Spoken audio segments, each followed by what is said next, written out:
നമസ്കാരം. മാർക്ക് ഫെൽറോഡ് മെങ് വിഞ്ച പറഞ്ഞ ആ കാര്യങ്ങൾ കേട്ടതും മാർക്ക് വിഞ്ചോട് ചോദിച്ചു, എനിക്ക് ഒരു സംശയം. നിങ്ങൾ നേരത്തെ ആ സാൻ വോമിനോട് ഏറ്റുമുട്ടുന്നത് ഞാൻ കണ്ടായിരുന്നല്ലോ. ഈ സാൻ വോമും ഇവിടെ ഈ അനുഭവപ്പെടുന്ന റെസ്ട്രിക്ഷൻ തമ്മിൽ എന്തെങ്കിലും ബന്ധമുണ്ടോ? മാർക്ക് ആ മൈനിലേക്ക് കടന്ന ആ നിമിഷം മുതൽ ഒരു റെസ്ട്രിക്ഷൻ മാർക്കിന്റെ പുറത്ത് അനുഭവപ്പെടുന്നുണ്ടായിരുന്നു. ആ റെസ്ട്രിക്ഷനെ അതിജീവിച്ചാണ് മാർക്ക് ആ മൈനിൽ ഏകദേശം ഇത്രയും ദൂരത്തോളം എത്തിയത്. തറനിരപ്പിൽ നിന്ന് ഒത്തിരിയേറെ താഴേക്ക് മാർക്ക് എത്തിയെന്ന് മാത്രമേ മാർക്കിന് ഇപ്പം അറിയാവൂ. എത്രത്തോളം താഴെയാണെന്ന് ചോദിച്ചാൽ മാർക്കിന് അറിയില്ല. മാർക്ക് ഇടതുവശത്തൂടെയുള്ള ആ തുരങ്കങ്ങളിലൂടെയാണ് യാത്ര ചെയ്തത്. അത് മാത്രമാണ് മാർക്ക് ബോധപൂർവം എടുത്ത ഒരു തീരുമാനം. പക്ഷെ മാർക്ക് ഈ മെങ് വിഞ്ച ഒരു സാൻ വോമിനോട് ഏറ്റുമുട്ടുന്നത് കണ്ടപ്പോൾ മാർക്കിന്റെ ഉള്ളിൽ ആ സംശയം ഉണ്ടായതാണ്. ആ സാൻ വേമ് വല്ലാത്തൊരു പ്രത്യേകതയുള്ള വേമാണ്. ഒരു വലിയ പുഴു. പക്ഷെ ആ പുഴു നിർമ്മിക്കപ്പെട്ടിരിക്കുന്നത് മണൽ തരികൾ കൊണ്ടാണ്. കോടാനുകോടി മണൽ തരികൾ ചേർന്നിട്ട് ഒരു പുഴു ഉണ്ടായിരിക്കുകയാണ്. അതിനെക്കുറിച്ചാണ് മാർക്ക് തിരക്കിയത്. മാർക്കിന്റെ ചോദ്യം കേട്ടതും മെങ് വിഞ്ച മാർക്കിനോട് പറഞ്ഞു, മാർക്ക്, ഈ മിസ്റ്റീരിയസ് സെയിന്റ്ലി കിങ്ഡത്തിൽ എല്ലാ തരത്തിലുമുള്ള അറ്റാക്കിനെയും തടുക്കുന്ന ഒരു സംരക്ഷണം ഉണ്ടായിരുന്നു. ആ സംരക്ഷണം ഇവിടുത്തെ സെയിന്റിന്റെ മരണത്തോടുകൂടി ഏതാണ്ട് നഷ്ടമായിരിക്കുകയാണ്. അദ്ദേഹം മരിക്കുമ്പോൾ സംരക്ഷണം നഷ്ടപ്പെടാതിരിക്കാൻ വേണ്ടി അദ്ദേഹം ഈ സെയിന്റിന്റെ ഹാർട്ടിനെ അനവധി ചെറു കഷ്ണങ്ങളായി വിഭജിച്ചിരുന്നു. പക്ഷേ ആ വിഭജിക്കപ്പെട്ട കഷ്ണങ്ങളിൽ ഒന്ന് ഇവിടെ നിന്ന് ഇപ്പോൾ പുറത്തു പോയിരിക്കുകയാണ്. മെങ് പറഞ്ഞ ആ വാചകം മാർക്കിനെ ശരിക്കും അതിശയപ്പെടുത്തി. മാർക്ക് ആ സിറ്റിക്കുള്ളിലെ നിലവറയ്ക്കുള്ളിൽ പോയി ഒരാളെ കണ്ടിരുന്നു. ആ ആള് അന്ന് അവിടെ മാർക്ക് യുദ്ധം ചെയ്തുകൊണ്ടിരിക്കുന്നിടയിൽ നേടിയ ആ സ്കിൽ സെറ്റിനിടയിൽ രക്ഷപ്പെട്ടിരുന്നു. ശരിക്കും അവിടെ അന്നൊരു വലിയ പ്രതിഭാസം ഉണ്ടാവുകയും മാർക്ക് ട്രൂ കോൺഷ്യസ് ലെവലിലേക്ക് കടക്കുകയും ചെയ്താണ്. ആ സമയത്താണ് എൻറ്റയർ മേഖലയിലും പ്രകാശം വന്നതും പാത്തോഹെവനിൽ നിന്ന് താഴേക്ക് പ്രകാശം വീണതും മാർക്ക് ആ പ്രകാശത്തിലൂടെ ഹ്യൂമൻ കോൺഷ്യസിൽ നിന്ന് ട്രൂ കോൺഷ്യസിലേക്ക് കടന്നതും. അന്ന് മാർക്ക് ആ സിറ്റി ലോഡ് അവിടെ പ്രകാശത്തിലെങ്കിൽ ലയിച്ച് അപ്രത്യക്ഷമാകുന്ന കാഴ്ചയും മാർക്ക് കണ്ടു. ആ സിറ്റി ലോഡാണ് യഥാർത്ഥത്തിൽ അവിടെ നിന്ന് ഒരു ഹാർട്ട് ഓഫ് സെയിന്റ് കിങ്ഡം മോഷ്ടിച്ച് മറ്റൊരു സെയിന്റ് കിങ്ഡത്തിലെ സെയിന്റായ സെയിന്റ് ഷീ അങ്ങനെ ഹാൻഡ് ഓവർ ചെയ്തത്. ഒരു സെയിന്റ് കിങ്ഡത്തിന്റെ ഭാഗമായ ഹാർട്ടിന്റെ ഭാഗം അവിടെ നിന്ന് മറ്റൊരു കിങ്ഡത്തിലേക്ക് പോയതോടുകൂടി ഈ സെയിന്റ് ചെം ഷുവാങ്ങിന്റെ ഈ സെയിന്റ് കിങ്ഡത്തിൽ നിന്ന് ഒരു ചെറു കഷ്ണം ഹാർട്ട് നഷ്ടമായതോടുകൂടി ഒരു ചോർച്ച ഈ സെയിന്റ് കിങ്ഡത്തിന്റെ കപ്പാസിറ്റിയിൽ വന്നിട്ടുണ്ട്. ആ ചോർച്ചയാണ് യഥാർത്ഥത്തിൽ ആ കൂറ്റൻ മണൽ പുഴുവിനെ അവിടെ എത്തിച്ചത്. മെങ് മാർക്കിനോട് പറഞ്ഞു, മാർക്ക്, ഈ സാൻ വോം ശരിക്കൊരു കുട്ടിയാണ്, ഒരു വലിയ വേമിന്റെ ലാർവയാണ് ഇതെന്ന് പറയാം. ഇത് സെയിന്റ് കിങ്ഡങ്ങളെ ആക്രമിക്കാനുള്ള ഒരു മൈൻഡ് സെറ്റ് ഉള്ള ജീവി തന്നെയാണ്. ഇവിടെ ഈ ചെൻ ഷുവാങ്ങിന്റെ സെയിന്റ് കിങ്ഡത്തെ ഇത് ആക്രമിക്കുന്നത് ആദ്യമായിട്ടാണ്. ആക്രമിക്കാൻ അതിന് തോന്നിയതിന്റെ കാരണം ഇവിടെ നിന്ന് ഒരു ഹാർട്ടിന്റെ ഭാഗം നഷ്ടപ്പെട്ടതാണ്. ചെറിയ ഒരു ഹാർട്ടിന്റെ ഭാഗത്തിന് പോലും ഇത്രയും വലിയൊരു കുഴപ്പം ഉണ്ടാക്കാൻ കഴിയുമെന്ന് അത് കേട്ടപ്പോഴാണ് മാർക്കിന് മനസ്സിലായത്. മാർക്ക് അത്ഭുതത്തോടെ ആ മെങ്ങിനോട് ചോദിച്ചു, അല്ല, ആ സാൻഫോം അതിശക്തമല്ലേ? അതെ മാർക്ക്, അത് അതിശക്തമാണ്. അതുകൊണ്ട് എനിക്ക് അതിനെ കൊല്ലാൻ പറ്റിയില്ല. അത് എന്റെ ആക്രമണത്തിൽ നിന്ന് രക്ഷപ്പെട്ട് എവിടേക്ക് ഓടി ഒളിച്ചിരിക്കുകയാണ്. മാർക്കും ആ കാഴ്ച കണ്ടതാണ്.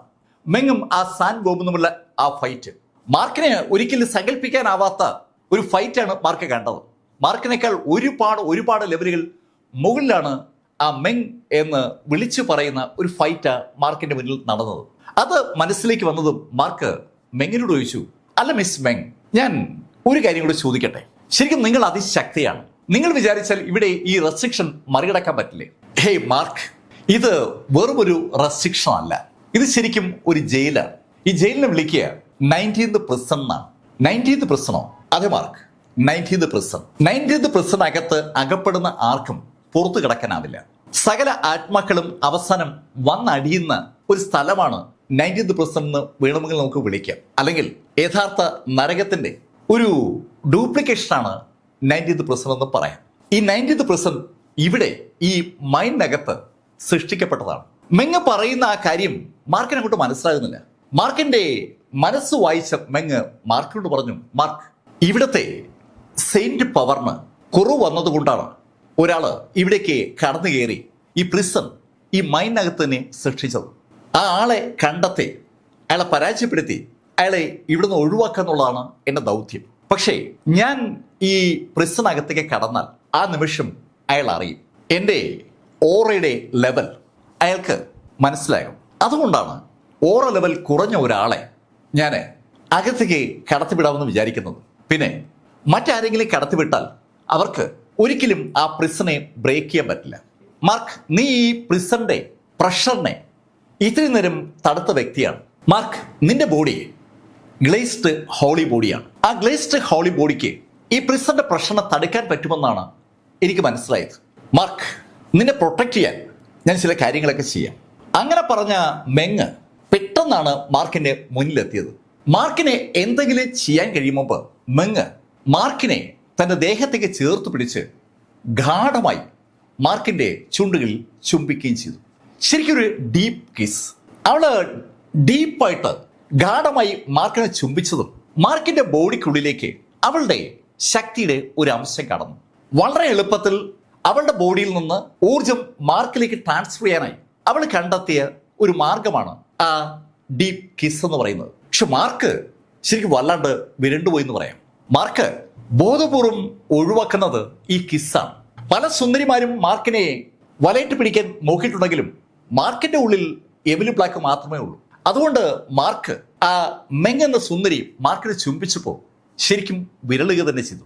മാർക്കിന്റെ മുഖത്തെ വെപ്രാളവും ജാളിതയൊക്കെ കണ്ട മെങ് മാർക്കിനോട് പറഞ്ഞു, മാർക്ക്, നീ വേറെ തെറ്റിദ്ധരിക്കുന്നു വേണ്ട.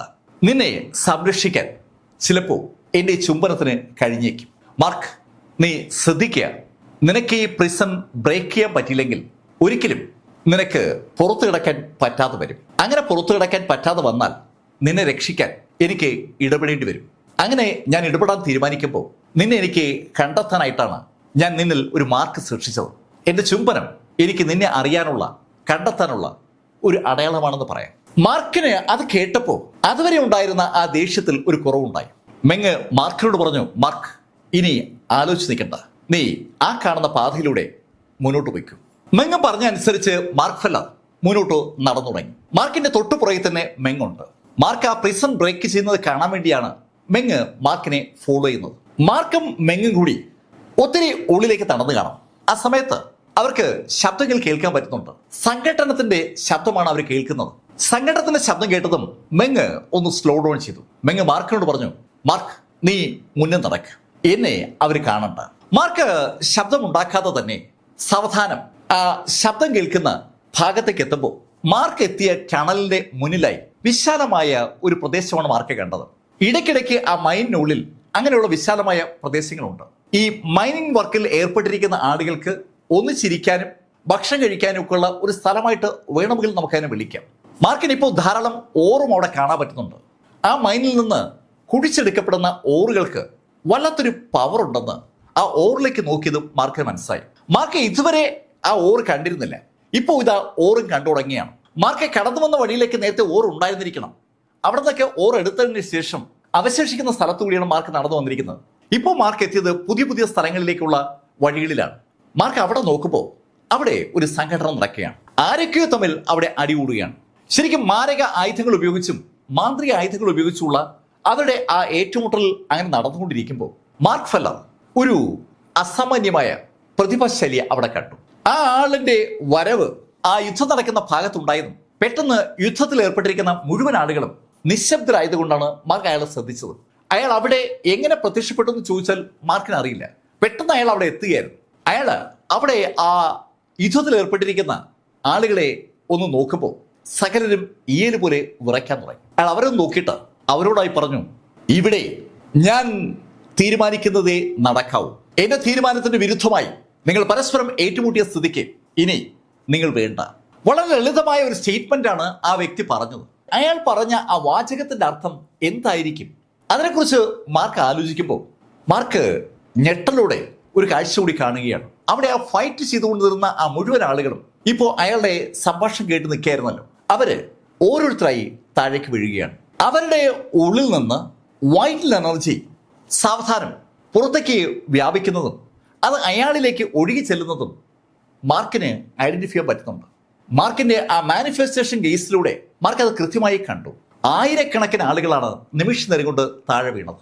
ആ എൻറ്റയർ ആളുകളിൽ നിന്നും ആ ഊർജം അയാളിലേക്ക് അങ്ങനെ ഒഴുകിയെത്തുമ്പോൾ അയാൾക്ക് ചുറ്റുമായി ചെറിയ തോതിൽ ഒരു മേഘപടലം ഉണ്ടായെന്ന് പറയാം.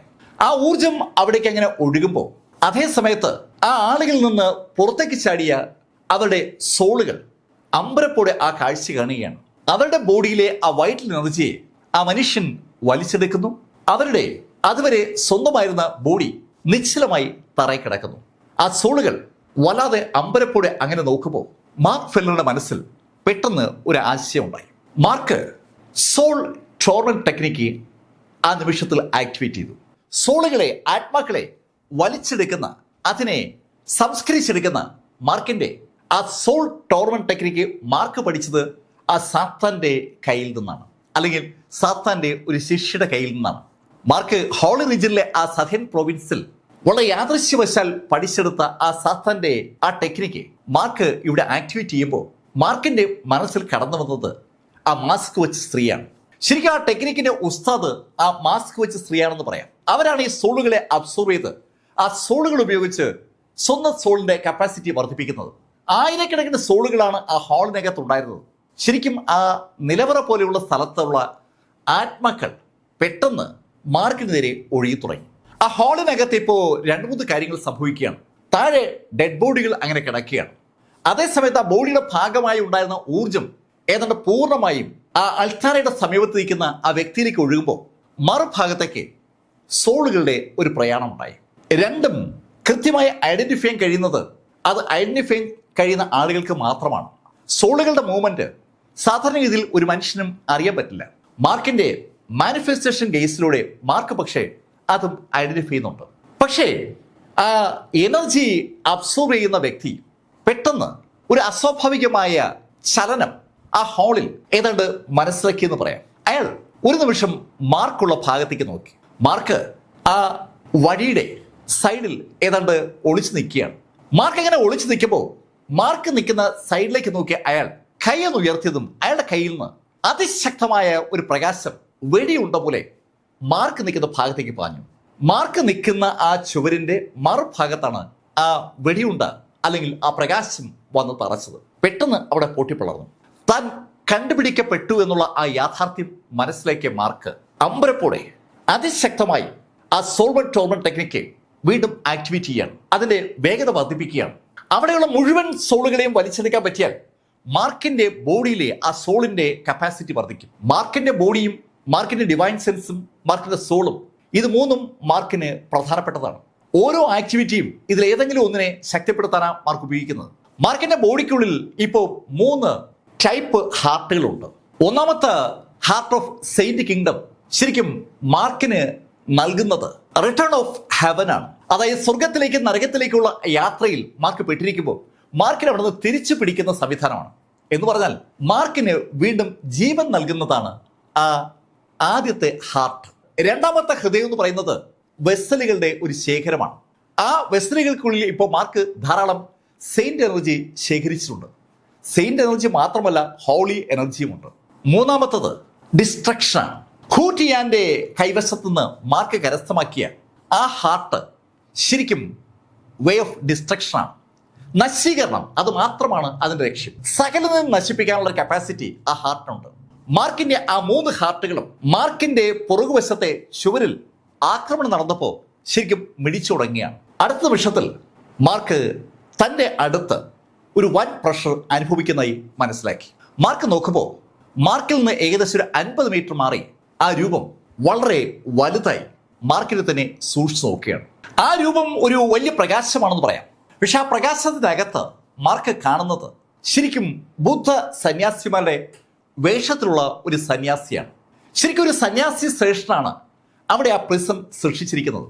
അയാൾ മാർക്കിനെ ഒന്ന് സൂക്ഷിച്ചു നോക്കുകയാണ്. ഇപ്പൊ അയാൾക്ക് കൃത്യമായും മാർക്കിനെ കാണാം. മാർക്കിന്റെ പുറത്ത് ആ പ്രകാശം പതിച്ചില്ലെങ്കിലും മാർക്ക് അവിടെ ഉണ്ടെന്ന് അയാൾക്ക് മനസ്സിലായത് കൊണ്ടാണ് അയാൾ അതിവേഗം മാർക്ക് നിന്ന ഭാഗത്തേക്ക് എത്തിയത്. മാർക്കും അയാളും തമ്മിലുള്ള അകലം 50 മീറ്ററോളം വരും. അയാളെ കണ്ടതും മാർക്ക് പതുക്കെ വിറച്ചു തുടങ്ങിയെന്ന് പറയാം. മാർക്ക് അമ്പരപ്പോടെ ഒരു കാര്യം ആ സമയത്താണ് മനസ്സിലാക്കുന്നത്. മാർക്കിന്റെ ആ ബോഡിക്കുള്ളിൽ ആ ഹാർട്ടിനകത്ത് മാർക്ക് സൂക്ഷിച്ചിരുന്ന ആ സെയിന്റ് എനർജി പതുക്കെ പതുക്കെ മാർക്കിനെ അങ്ങ് കടന്നു പോവുകയാണ്. മാർക്കിന്റെ ബോഡിയിൽ നിന്ന് ആ സെയിന്റ് എനർജി പതുക്കെ പതുക്കെ നഷ്ടമാവുകയാണ്. മാർക്കിന്റെ എല്ലാ മെറിഡിയൻ പോയിന്റുകളിലും അക്യു പോയിന്റുകളിലും മാർക്ക് ഇഷ്ടംപോലെ ആ സെയിന്റ് എനർജി സ്വീകരിച്ചിട്ടുണ്ട് അല്ലെങ്കിൽ സൂക്ഷിച്ചിട്ടുണ്ട്. അതുമൊക്കെ മാർക്കിന്റെ ബോഡിയിൽ നിന്ന് പതുക്കെ പതുക്കെ മിസ്സാവുകയാണ്. മാർക്കിന്റെ സർവ്വശക്തിയും മാർക്കിനെ വിട്ടുപോകുന്നു എന്ന് തോന്നിയതും ഒത്തിരി പുറകിൽ മാറി ഈ കാഴ്ച വീക്ഷിക്കുന്ന മെങ് അറിയാതെ പറഞ്ഞു പോവുകയാണ്, ഷേ ഇവനും ആ പ്രിസൺ തകർക്കാൻ പറ്റില്ല, ഇനി ഞാൻ ഇവിടെ നിന്നാൽ ശരിയാകില്ല. അങ്ങനെ പറഞ്ഞുകൊണ്ട് മെങ് അതിവേഗം അവൾ വന്ന വഴിയിലൂടെ അങ്ങ് അപ്രത്യക്ഷമായി. മാർക്ക് മെങ് പോയ കാഴ്ച ശരിക്കും കണ്ടില്ല എന്ന് തന്നെ പറയാം. മാർക്കിന്റെ സർവ്വശക്തിയും എടുത്ത് മാർക്ക് തനിക്ക് മുകളിൽ അനുഭവപ്പെടുന്ന പ്രഷറിനെ തടുക്കാൻ ശ്രമിക്കുകയാണ്. മാർക്കിന്റെ ഇന്റേണൽ എനർജി ഏതാണ്ട് പൂർണ്ണമായും മാർക്കിൽ നിന്ന് അങ്ങ് അപ്രത്യക്ഷമായപ്പോൾ ശരിക്കും അത് ഡ്രെയിൻ ചെയ്തു പോവുകയാണ്. അത് ആരും വലിച്ചെടുക്കുന്നതിന്റെ ഫലമായി മാർക്കിന്റെ ഉള്ളിൽ നിന്ന് അങ്ങ് ചോർന്നു പോവുകയാണ്. വെള്ളം വാർന്നു പോകുന്ന പോലെ ആ ഇന്റേണൽ എനർജി, ആ സ്പിരിച്വൽ എനർജി മാർക്കിന്റെ ബോഡിയിൽ നിന്ന് അങ്ങ് വാർന്നു പോകുമ്പോൾ മാർക്കിന്റെ ബോഡിക്ക് ശരിക്കും ക്ഷീണം അനുഭവപ്പെടുകയാണ്. ഇതുവരെ മാർക്ക് ആ പ്രിസന്റെ പ്രഷർ അതിജീവിച്ചത് മാർക്കിന്റെ ഉള്ളിലെ ആ സെയിന്റ് എനർജി ഉപയോഗിച്ചാണ്. ഇപ്പോ ആ സെയിന്റ് എനർജി ഏതാണ്ട് പൂർണ്ണമായും മാർക്കിനെ വിട്ടു എന്ന ഘട്ടം എത്തിയപ്പോൾ മാർക്ക് ശരിക്കും പ്രഷറൈസ് ചെയ്യപ്പെടുകയാണ്. ആ പ്രഷർ മാർക്കിന്റെ ബോഡിയിൽ അനുഭവപ്പെട്ടതും മാർക്ക് സാവധാനം കുനിഞ്ഞു തുടങ്ങിയാണ്. ഇനി ഏതാനും സെക്കൻഡുകൾ കഴിഞ്ഞാൽ മാർക്ക് ഫെല്ലർ താഴെ വീണ് വെറുമൊരു ഓർമ്മയായി മാറും എന്ന് തോന്നിയ നിമിഷത്തിൽ മാർക്ക് ഒരു ശബ്ദം കേട്ടു. മാർക്ക്, നീ ഈ മുത്തൊന്നെടുത്തോ. ആ ശബ്ദത്തിന്റെ ഉടമയെ പെട്ടെന്ന് മാർക്ക് തിരിച്ചറിഞ്ഞു.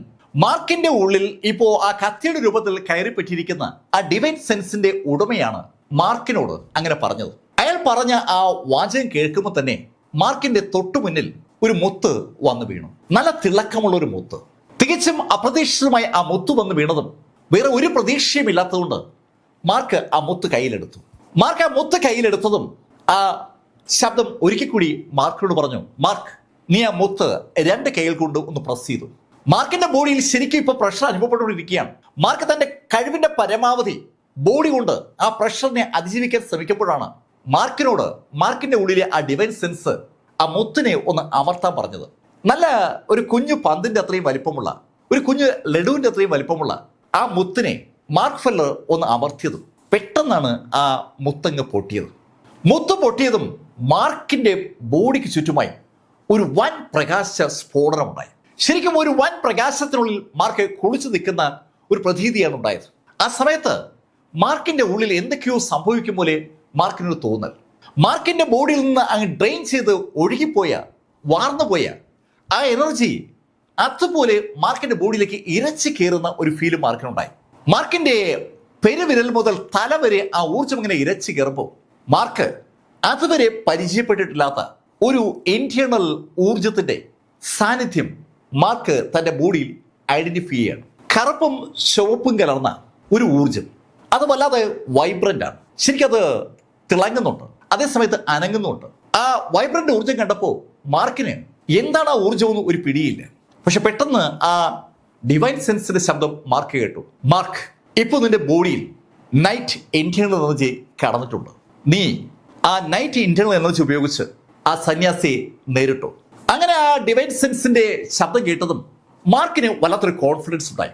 മാർക്കിന്റെ ബോഡിക്കുള്ളിൽ മാർക്കിന് ഇപ്പോൾ വിസിബിൾ ആണ് ആ നൈറ്റ് ഇന്റേണൽ എനർജി എന്ന് വിളിക്കപ്പെട്ട ചുവപ്പും കറുപ്പും കലർന്ന ആ ഊർജത്തിന്റെ സാന്നിധ്യം. ശരിക്കും ഡാർക്ക് എനർജി മാർക്കിന്റെ ബോഡിയിൽ മാർക്ക് പലപ്പോഴും വലിച്ചു കയറ്റിയിട്ടുണ്ട്.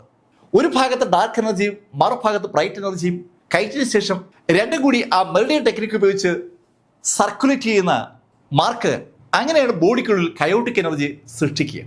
ഇപ്പൊ ഇതാ ഒരു പുതിയ എനർജി മാർക്കിന്റെ ബോഡിയിലേക്ക് വരികയാണ്. കറുപ്പും വെളുപ്പുമല്ല, കറുപ്പും ചുവപ്പുമാണ് ഇപ്പോൾ വന്നിരിക്കുന്നത്. ആ ചുവന്ന കറുത്ത ഊർജത്തിന് ഒരു തിളക്കവുമുണ്ട്, ഒരു വിറയലുമുണ്ട്. മാർക്കിന് അറിഞ്ഞുകൂടാത്തത് ആ ഊർജത്തെ എങ്ങനെ ഉപയോഗിക്കണമെന്നാണ്. മാർക്ക് പെട്ടെന്ന് തന്റെ കൈ ആ സന്യാസിക്ക് നേരെ ചൂണ്ടിയതും മാർക്കിനെ അമ്പരപ്പിച്ചുകൊണ്ട് മാർക്കിന്റെ ആ ചൂണ്ടുവിരലിലൂടെ ഒരു തീ ആ സന്യാസിക്ക് നേരെ പാഞ്ഞു.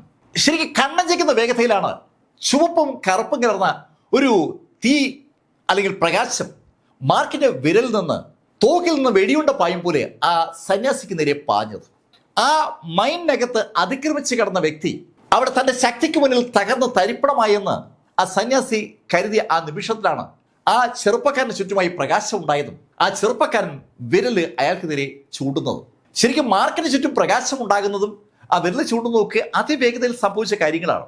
അതുകൊണ്ട് തന്നെ ആ ബുദ്ധ സന്യാസിക്ക് യഥാർത്ഥത്തിൽ എന്താണ് സംഭവിച്ചതെന്ന് കൃത്യമായി മനസ്സിലായിട്ടില്ല. എന്താണ് സംഭവിച്ചതെന്ന് അയാൾക്ക് മനസ്സിലാകുമ്പോഴേക്കും അയാൾ ഒരുപാട് പുറകോട്ട് തെറിച്ചിരുന്നു. ഒരു വൻ പ്രഷർ അയാളുടെ പുറത്ത് അനുഭവപ്പെട്ടു. ശരിക്കും ഒരു അതിശക്തമായ പഞ്ച് അയാളുടെ പുറത്ത് അനുഭവപ്പെടുകയായിരുന്നു. ആ പഞ്ചിൽ അയാളങ്ങ് തെറിക്കുകയായിരുന്നു. മാർക്ക് ഇടത് കൈ ഒന്ന് ചൂണ്ടിയതേ ഉള്ളൂ. അവിടെ നിന്ന് മുന്നോട്ട് പാഞ്ഞ ആ പ്രകാശമാണ് അയാളെ ഇടിച്ച് തെറിപ്പിച്ചത്. അവിടെയുള്ള ആയിരക്കണക്കിന് ആളുകളെ സെക്കൻഡുകൾക്കകം ഡെഡ് ബോഡികളാക്കി മാറ്റിയ ആ അമാനുഷ്യനായ വ്യക്തി ഇതാ മാർക്കിന്റെ ചൂണ്ടുവിരലിന് മുന്നിൽ ഒരുപാട് പുറകോട്ട് തെറിച്ചു. അയാളെ പുറകോട്ട് തെറിച്ചപ്പോൾ മാർക്ക് ഒരു കാഴ്ച കണ്ടു. അയാൾ നിന്ന ഭാഗത്ത് എന്തോ വീഴുന്ന കാഴ്ചയാണ് മാർക്ക് കണ്ടത്. മാർക്ക് ആ ലിംബോ ആക്ടിവേറ്റ് ചെയ്ത് ആ നിമിഷത്തിൽ ആ സാധനം വീണ ഭാഗത്തേക്ക് പാഞ്ഞെത്തി. അവിടെ എത്തിയ മാർക്ക് കണ്ടത് ഒരു കുഞ്ഞ് മോതിരമാണ്. മാർക്ക് കുഞ്ഞ് ആ മോതിരം കയ്യിലെടുത്തു. മാർക്ക് ആ മോതിരം കയ്യിലെടുക്കുമ്പോഴേക്കും ദൂരെ മൈൻ്റെ ചുവരിൽ ഇടിച്ചു വീണ ആ ബുദ്ധ സന്യാസി പാടുപെട്ട് എണീക്കുകയായിരുന്നു. അയാൾ എണീക്കുമ്പോഴേക്കും മാർക്ക് ആ മോതിരം മാർക്കിന്റെ വിരൽ അങ്ങ് ഇട്ടു. മാർക്കിന്റെ വിരലിലേക്ക് ആ മോതിരം ഇട്ടതും പെട്ടെന്നാണ് അവിടെ വൻതോതിൽ ഫ്ലക്ച്വേഷൻസ് ഉണ്ടായത്. അതുവരെ മാർക്കിന് അനുഭവപ്പെട്ടിരുന്ന ആ പ്രഷർ അമ്പരപ്പിക്കുന്ന വേഗതയിൽ മാർക്കിന്റെ ബോഡിയിൽ നിന്ന് അപ്രത്യക്ഷമായി. മാർക്കിന്റെ ബോഡിയിൽ നിന്ന് ആ പ്രഷർ അപ്രത്യക്ഷമായതും ചുറ്റും ആ പ്രഷർ അപ്രത്യക്ഷമാവുകയാണ്. ആ പ്രഷർ എങ്ങനെ അപ്രത്യക്ഷമായി പോകുന്നതും അവിടെയൊക്കെ നേരത്തെ ഉണ്ടായിരുന്ന പല കാഴ്ചകളും മാറി മറിയുകയാണ്. നേരത്തെ ഒരു ഇരുണ്ട അന്തരീക്ഷമാണ് അതിനകത്ത് ഉണ്ടായിരുന്നത്, അതങ്ങ് മാറുകയാണ്. ഒരു സാധാരണ മൈനിന് ലഭിക്കുന്ന സകല പ്രകാശവും അവിടെയുണ്ട്. വളരെ ഊഷ്മളമായ ഒരു ഊർജം അവിടേക്ക് കടന്നു വന്ന ഒരു പ്രതീതി അവിടെ എല്ലാം ഉണ്ടാവുകയാണ്. മാർക്ക് ചുറ്റും നോക്കി. അവിടെ കിടക്കുന്ന ഡെഡ് ബോഡികളിലേക്കാണ് മാർക്ക് യഥാർത്ഥത്തിൽ നോക്കിയത്. ആ ഡെഡ് ബോഡികൾക്ക് എന്തെങ്കിലും മാറ്റം വന്നു മാർക്ക് നോക്കിയപ്പോൾ ആ ഡെഡ് ബോഡികൾക്കൊന്നും ഒരു മാറ്റമില്ല. അവരൊക്കെ മരിച്ചത് തന്നെ. ജീവൻ നഷ്ടപ്പെട്ടിരിക്കുന്ന ആ ആയിരക്കണക്കിന് ആളുകളുടെ ജീവൻ തിരിച്ചു കൊടുക്കാൻ തനിക്ക് പറ്റില്ല എന്ന യാഥാർത്ഥ്യം മാർക്ക് ഉടൻ മനസ്സിലാക്കി. മാർക്കിന് എപ്പോഴും മനസ്സിലാകുന്നില്ല മാർക്കിന്റെ ഉള്ളിൽ ആ ചുവന്ന നിറത്തിലുള്ള ആ എനർജി എന്താണെന്ന് മാർക്കിന്റെ ഉള്ളിലെ ആ ഡിവൈൻ സെൻസ് പറഞ്ഞിട്ടുണ്ട്. അതൊരു നൈറ്റ് എനർജിയാണെന്നാണ് അദ്ദേഹം പറഞ്ഞിരിക്കുന്നത്. സർ സോഡ് എന്നാണ് ഇപ്പോൾ മാർക്ക് ആ വ്യക്തിയെ സംബോധന ചെയ്യുന്നത്. അല്ലെങ്കിൽ മാർക്കിന്റെ ഉള്ളിലെ ആ ഡിവൈൻ സെൻസിനെ മാർക്ക് വിളിക്കുക. സർ സോഡ് പറഞ്ഞത് അത് നൈറ്റ് എനർജിയാണെന്നാണ്. ഇരുട്ടുള്ളത് കൊണ്ടായിരിക്കും അതിനെ നൈറ്റ് എനർജി എന്ന് വിളിക്കുക. അങ്ങനെ ഒരു തോന്നൽ അങ്ങനെ പറഞ്ഞപ്പോൾ മാർക്കിന് ഉണ്ടാവുകയും ചെയ്തു. നൈറ്റ് എനർജി പോലെ മാർക്കിന് മനസ്സിലാകാത്ത ഒരു കാര്യം മാർക്കിന്റെ വിരലിലേക്ക് വന്ന ആ മോതിരമാണ്. ആ മോതിരത്തിലേക്ക് മാർക്ക് വളരെ കൗതുകത്തോടെ നോക്കുമ്പോൾ മാർക്കിന് ആ മോതിരം ഒരു ശക്തിയുള്ള സംഭവമായി തോന്നി. ആ മോതിരം മാർക്ക് കയ്യിലേക്ക് ഇട്ട ആ നിമിഷത്തിലാണ് ശരിക്കും അവിടെ ഒരുപാട് മാറ്റമുണ്ടായത്. അതുകൊണ്ട് തന്നെ ആ മോതിരം ഊരാൻ മാർക്കിനൊരു മടി. മാർക്കിന്റെ വലത് കൈയിലാണ് മാർക്ക് ആ മോതിരം ഇട്ടിരിക്കുന്നത്. മാർക്ക് ചുറ്റും നോക്കുമ്പോൾ വേറെ ആരും അവിടെയില്ല. മാർക്ക് അവിടുന്ന് പതുക്കെ നടന്നു തുടങ്ങി. അങ്ങനെ മാർക്ക് എത്ര ദൂരം നടന്നു എന്ന് ചോദിച്ചാൽ മാർക്കിന് അറിയില്ല. മാർക്ക് അങ്ങനെ നടന്നു വരുമ്പോൾ പിന്നെയും ശബ്ദം കേട്ടു തുടങ്ങി. പല ആളുകൾ സംസാരിക്കുന്ന ശബ്ദമാണ് ആ മൈനകത്ത് മാർക്ക് കേൾക്കുന്നത്. ഒരു വല്ലാത്ത ഉത്സാഹം ആ മൈനകത്ത് ആ ശബ്ദത്തിന്റെ സോഴ്സിൽ നിന്ന് മാർക്ക് അനുഭവപ്പെടുന്നുണ്ട്. മാർക്ക് അതിവേഗം ആ ഭാഗത്തേക്ക് ഓടിയെത്തുമ്പോൾ അവിടെ ഒരുപാട് ആളുകളുണ്ട്. ആ ആൾക്കൂട്ടത്തിനിടയിലേക്കാണ് മാർക്ക് ഫെൽഡർ ചെന്നത്. മാർക്കിനെ കണ്ടതും ആ കൂട്ടത്തിൽ ചെന്ന് ചോദിച്ചു, ഏയ് നീ എങ്ങനെയാ ഇവിടേക്ക് വന്നത്? ആ ചോദ്യം ചോദിച്ച ആള് ചോദിക്കുന്നത് കേട്ടതും മറ്റൊരു ചെറുപ്പക്കാരൻ തിരിഞ്ഞു നോക്കി. ആ തിരിഞ്ഞു നോക്കിയ ചെറുപ്പക്കാരനെ മാർക്കിന് അറിയാം, അത് റോബിനാണ്, റൂബിയുടെ ബ്രദർ റോബിൻ. മാർക്കിനെ കേട്ടതും റോബിൻ ഓടി മാർക്കിന്റെ അടുത്തേക്ക് വന്നു. ഏയ് മാർക്ക്, നീ എന്താ ഇവിടെ? ഏയ് റോബിൻ, ഞാൻ ഇടതുവശം വഴി വരികയായിരുന്നു, അങ്ങനെ ഇവിടെ എത്തിയത്. അങ്ങനെ മാർക്ക് ഫെൽഡർ പറഞ്ഞതും മാർക്കിന്റെയും റോബിന്റെയും സംഭാഷണം ശ്രദ്ധിച്ച ഒരു ചെറുപ്പക്കാരൻ മുന്നോട്ട് വന്നു. അവനെ മാർക്ക് നേരത്തെ കണ്ടിട്ടുണ്ട്. റൂബി മാർക്കുമായി ആ ഓർഡർ ഓഫ് ഗാർഡിയന്റെ സ്ഥലത്ത് ചെന്നപ്പോൾ, ആ ഗിൽഡിൽ ചെന്നപ്പോൾ അവിടെ ഉണ്ടായിരുന്ന ഒരു കഥാപാത്രമാണ് ആ കക്ഷി. അയാളുടെ പുറത്ത് കാണുന്ന സ്റ്റാറുകൾ അയാളുടെ ഒരു പൊസിഷൻ വിളിച്ചു പറയുന്നുണ്ട്. അയാള് റോബിനെയും മാർക്കിനെയും നോക്കിയിട്ട് മാർക്കിനെതിരെ തിരിഞ്ഞു. ഏയ് നീ ശരിക്കും എങ്ങനെയാ ഇവിടേക്ക് വന്നത്? അതിന് മറുപടി പറഞ്ഞത് റോബിനാണ്. ഞാൻ പറഞ്ഞല്ലോ, ഇത് മാർക്ക് ഫെൽഡറാണ്, എൻ്റെ സുഹൃത്താണ്. മാർക്ക് നേരത്തെ എനിക്കൊപ്പം ഈ മൈനിങ് ഏരിയയിലേക്ക് കടന്നതാണ്. മാർക്ക് ഏറ്റവും ഇടതുവശത്തുള്ള ഗുഹകളിലൂടെയാണ് വന്നത്. റോബിന്റെ മറുപടി ഇഷ്ടപ്പെടാതെ ആ മനുഷ്യൻ മാർക്കിന് നേരെ വീണ്ടും തിരിഞ്ഞു. നിന്നോടാണ് ചോദ്യം, നീ ശരിക്കും ഒരു ചാരനല്ലേ? ചാരനോ? അതെ, ചാരൻ. നിന്നെ ആ റൂബിക്കൊപ്പം കണ്ടപ്പോഴേ എനിക്ക് തോന്നിയതാണ് നീ ചാരനാണ്. ഞങ്ങളുടെ ഗാർഡിയൻസിന്റെ രഹസ്യങ്ങൾ ചോർത്താനായി നിന്നെ ആരോ ഇങ്ങോട്ടേക്ക് അയച്ചതാണ്. അതിന് വീണ്ടും മറുപടി റോബിന്റെ വകയാണ്. ഏയ്, നിങ്ങൾ എന്താ ഈ പറയുന്നത്? ഞാൻ പറഞ്ഞല്ലേ മാർക്ക് എന്റെ സുഹൃത്താണ്, മാർക്കിന് നിങ്ങൾ പറയുന്ന കാര്യങ്ങളുമായി ബന്ധമില്ലെന്നും. റോബിൻ, ഇനി നീ സംസാരിച്ചാൽ എനിക്ക് നടപടി എടുക്കേണ്ടി വരും. അങ്ങനെ അയാൾ പറഞ്ഞതും റോബിനും അയാളും തമ്മിൽ ഒരു വഴക്കായി. ശരിക്കും റോബിന്റെ മുകളിൽ അയാൾക്ക് അധികാരമുണ്ടെന്ന് അയാളുടെ വാക്കുകൾ വിളിച്ചു പറയുകയാണ്. അവരുടെ ആ ഗാർഡിയൻ ഓർഡറിന്റെ ആ ഘടനയിൽ ദേഹത്തണിഞ്ഞിരിക്കുന്ന സ്റ്റാറുകളുടെ എണ്ണം ഒരു വലിയ വിഷയം തന്നെയാണ്. സ്റ്റാറുകളുടെ എണ്ണം കൂടുന്നവന് ഒരു പവർ കൂടുതലാണ്. മാർക്ക് അവരുടെ സംഭാഷണത്തിൽ നിന്ന് മനസ്സിലാക്കിയതും ആ സിമ്പിൾ കാര്യമാണ്. ആ സംഭാഷണം അങ്ങനെ നടക്കുന്നതിനിടയിൽ വേറെയും അനവധി ആളുകൾ പല മേഖലയിൽ നിന്ന് അവിടേക്ക് എത്തി. അവിടേക്ക് വന്ന ഒരു പുതിയ ടീമിനെ കണ്ടതും റോബിനും ആ എതിരാളിയും സംഭാഷണം അവസാനിപ്പിച്ച് ആ ഭാഗത്തേക്ക് നോക്കി. അവരെ കണ്ടതും റോബിനോട് സംസാരിച്ചുകൊണ്ടിരുന്ന മാക്സ് ആ വന്ന ആളുകളെ നോക്കിയിട്ട് റോബിനോട് പറഞ്ഞു, റോബിൻ, നിനക്ക് നമ്മുടെ ഓർഡറുമായി ബന്ധപ്പെട്ടല്ലേ തടസ്സങ്ങൾ ഉന്നയിക്കാൻ പറ്റൂ? പാത്ത് ഓഫ് ഹെവൻ അക്കാഡമി ഇവന്റെ കാര്യത്തിൽ എന്ത് പറയുമെന്ന് നോക്കാം. അങ്ങനെ പറഞ്ഞ ആ മാക്സ് എന്ന് വിളിക്കപ്പെട്ട വ്യക്തി ഉറക്കെ ആ പാത്ത് ഓഫ് ഹെവൻ അക്കാഡമിയുമായി ബന്ധപ്പെട്ട അവിടേക്ക് എത്തിയ ആളുകളുമായി വിളിച്ചു പറഞ്ഞു, ഒരു ചാരനെ ഞാൻ പിടികൂടിയിട്ടുണ്ട്. അങ്ങനെ പറഞ്ഞിട്ട് അവൻ മാർക്കിന് നേരെ വിരൽ ചൂണ്ടിക്കൊണ്ട് ആ പാത്ത് ഓഫ് ഹെവൻ അക്കാഡമിയുടെ ആളുകളോട് പറഞ്ഞു, നമ്മുടെ ഒത്തിരിയേറെ ആളുകളാണ് അകത്ത് കൊല്ലപ്പെട്ടിരിക്കുന്നത്. അവരുടെ മരണവും ഇവനും തമ്മിൽ ബന്ധമുണ്ട്. ഇവനെ ദുരൂഹമായ സാഹചര്യത്തിൽ ഞാൻ പല സ്ഥലത്ത് വെച്ച് കണ്ടിട്ടുണ്ട്. ഈ മൈനിനകത്തേക്ക് ഇവൻ കടക്കേണ്ട ഒരു കാര്യവുമില്ല. ഇവൻ നമ്മുടെ മൈനുകളിൽ നിന്ന് ഓറുകൾ അടിച്ചു മാറ്റാനായി വന്നവനാണ്. അതിനുവേണ്ടി ഇവൻ നമ്മുടെ ആളുകളെ കൊല്ലുകയും ചെയ്തിട്ടുണ്ട്. എനിക്ക് സംശയമുണ്ട് ഇവനാണ് അകത്ത് ആ പ്രിസൺ സൃഷ്ടിച്ചത്. എത്രയോ കാലങ്ങൾക്ക് ശേഷമാണ് ആ മൈനകത്ത് അങ്ങനെ ആ ഒരു പ്രിസൺ സൃഷ്ടിക്കപ്പെടുന്നത്. 19th പ്രിസൺ എന്ന പേരിൽ സൃഷ്ടിക്കപ്പെടുന്ന പ്രിസണ് ശരിക്കും ഒരു നരകത്തിൻ്റെതായ എല്ലാ പശ്ചാത്തലമുണ്ട്. അനുവാദമില്ലാതെ ആ പ്രിസണകത്തേക്ക് ആർക്കും കടക്കാൻ കഴിയില്ല. എന്നാൽ ആ പ്രിസൺ ആ മൈനിനകത്ത് വരുന്ന മുഴുവൻ ആളുകളെയും ആ പ്രിസണകത്തേക്ക് വലിച്ചു കയറ്റുകയും ചെയ്യും. അതിനകത്ത് കയറി കഴിഞ്ഞാൽ ഒരാൾക്കും പുറത്തിറങ്ങാൻ പറ്റില്ല. ഇപ്പോ ആ പ്രിസണകത്ത് കയറിയിട്ട് പുറത്തിറങ്ങിയ ഏക വ്യക്തി മാർക്ക് ഫെല്ലർ ആണെന്നുള്ള ഏകദേശ ധാരണ അവിടെയുള്ള ആളുകൾക്കുണ്ട്. അതുകൊണ്ടാണ് അവരുടെ ഈ സംഭാഷണം ആ ശൈലിയിൽ വരുന്നത്. പ്രിസണകത്ത് നിന്ന് ഒരാൾ പുറത്തിറങ്ങിയെങ്കിൽ അതിന് ഒറ്റ അർത്ഥമേ ഉള്ളൂ, അയാൾ തന്നെയായിരിക്കും ആ പ്രിസൺ ഉണ്ടാക്കിയത്. ആ പ്രിസണകത്തേക്ക് കടക്കാനും ഇറങ്ങാനുമുള്ള താക്കോൽ അവന്റെ കയ്യിലുണ്ടാവും. മാർക്കിനെ നേരത്തെ അവരാരും കണ്ടിട്ടില്ല. മാർക്കിനെ പരിചയമുള്ളത് ആ മാക്സിനാണ്. റൂബിക്കൊപ്പം അവൻ മാക്സിനെ അവരുടെ ഗാർഡിയൻ ഓർഡറിന്റെ ഓഫീസിന് മുന്നിൽ വെച്ച് കണ്ടതാണ്. അന്ന് മാർക്ക് ആ ചെന്നിനെ കൊലപ്പെടുത്തുമ്പോൾ അവനോടെ ഉണ്ടായിരുന്നു. മാർക്കിന്റെ ശക്തി അവൻ അന്ന് നേരിൽ കണ്ടതാണ്. ആ ശക്തിയുള്ള ആളെ ഒറ്റയ്ക്ക് നേരിടാൻ കഴിയില്ല എന്ന് നല്ല ബോധ്യവും അവനുണ്ട്. അതുകൊണ്ടാണ് അവനൊരു ഗെയിം കളിക്കുന്നത്. പക്ഷെ അവന്റെ ഗെയിമിൽ ആ പാത്ത് ഓഫ് ഹെവൻ അക്കാഡമിയുടെ ആളുകൾ വലിയ താല്പര്യം കാണിച്ചില്ല. അവര് മാർക്കിനൊന്ന് നോക്കിയിട്ട് മറ്റു കാര്യങ്ങളൊക്കെ ഡിസ്കസ് ചെയ്യണം. അവര് വളരെ സീരിയസ് ആയി ഡിസ്കസ് ചെയ്യുന്നത് ഒരു സിമ്പിൾ കാര്യമാണ്. 19th പ്രിസൺ എന്ന പേരിൽ ഒരു ജയില് ആ മൈനിനകത്ത് ഉണ്ടായിട്ടുണ്ടായിരുന്നു. കഴിഞ്ഞ കുറെ നാളുകളായിട്ട് ആ ജയിൽ അവിടെ ഉണ്ട്. ഒരുപാട് ഖനി തൊഴിലാളികളെയാണ് ആ ജയിലിൽ ഈ പാത്ത് ഓഫ് ഹെവൻ അക്കാഡമിക്കും ബാക്കിയുള്ള 2 ഓർഗനൈസേഷനും നഷ്ടമായത്. ഇപ്പോൾ തികച്ചും അപ്രതീക്ഷിതമായി ആ പ്രിസൺ തകർന്നിരിക്കുകയാണ്. ആരാണ് ആ പ്രിസൺ തകർത്തത്? ആ ചോദ്യമാണ് അവരുടെ ഡിസ്കഷന് വിധേയമാക്കുന്നത്. അതേസമയത്ത് ഇവിടെ ഈ മാക്സ് വിളിച്ചു പറയുന്നത് ആ പ്രിസൺ തകർത്തത് ഇവൻ തന്നെയാകുമെന്നാണ്. മാർക്കിനെ ചൂണ്ടിയാണ് അങ്ങനെ പറയുന്നത്. പക്ഷെ മാക്സ് പറയുന്ന ആ വാക്കുകൾക്ക് വലിയ പ്രാധാന്യമൊന്നും ആ പാത്ത് ഓഫ് ഹെവൻ അക്കാഡമിയുടെ ആളുകൾ കൊടുക്കുന്നില്ല. അവര് മാർക്കിനെ നോക്കിയിട്ട് വളരെ സീരിയസ് ആയി ആ വിഷയം ചർച്ച ചെയ്യുകയാണ്. മാർക്കിനെ പോലുള്ള ഒരാൾക്ക് ആ പ്രിസൺ തകർക്കാനുള്ള കപ്പാസിറ്റി ഉണ്ടാകില്ല എന്ന് മനസ്സിലാക്കാൻ അവർക്ക് ഒരു ബുദ്ധിമുട്ടുമില്ല. കാരണം മാർക്കിന്റെ ലെവലായി അവർക്കിപ്പോൾ തോന്നുന്നത് ഡാവോ ലെവലിൽ 5ആണ്. മാർക്ക് ആ അൺകോൺഷ്യസ് ലെവലിൽ നിന്ന് ഹ്യൂമൻ കോൺഷ്യസിലേക്കും, ഹ്യൂമൻ കോൺഷ്യസിൽ നിന്ന് ട്രൂ കോൺഷ്യസിലേക്കും, ട്രൂ കോൺഷ്യസിൽ നിന്ന് ഡാവോ കോൺഷ്യസിലേക്ക് എത്തിയിരിക്കുകയാണ്.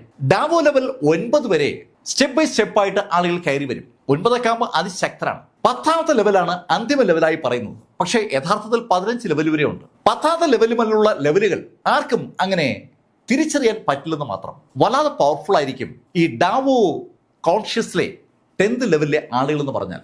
മാർക്ക് ഒരു 5th ലെവലാണ്. ആ 5th ലെവലുകാരന് ഒരു കാരണവശാലും ആ പ്രിസൺ പൊട്ടിക്കാൻ കഴിയില്ല. ആ കാര്യത്തിൽ ഒരു സംശയവും ഇല്ലാത്തത് കൊണ്ടാണ് ആ പാത്ത് ഓഫ് ഹെവൻ അക്കാഡമി മാർക്കിന്റെ വിഷയം ചർച്ച ചെയ്യാൻ എടുക്കാത്തത്. ഈ സമയത്താണ് ഒരു പുതിയ ടീം അവിടേക്ക് വന്നത്. ശരിക്കും അവരുടെ നേതാവായി എത്തിയത് ഒരു ലേഡിയാണ്.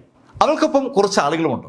അവരും ആ പ്രിസൺ തകർക്കപ്പെട്ട വിവരം പറഞ്ഞ് അവിടേക്ക് എത്തിയതാണ്. പ്രിസൺ തകർക്കപ്പെട്ടു എന്നുള്ള വിവരം ആർക്ക് എല്ലാവർക്കും അറിയാം. പക്ഷേ ചെന്ന് നോക്കാൻ ഒരു ധൈര്യമില്ല. പ്രിസൺ അകത്തേക്ക് ചെന്നാൽ പിന്നെ ഒരു കാരണവശാലും തിരിച്ചു വരാൻ പറ്റില്ല.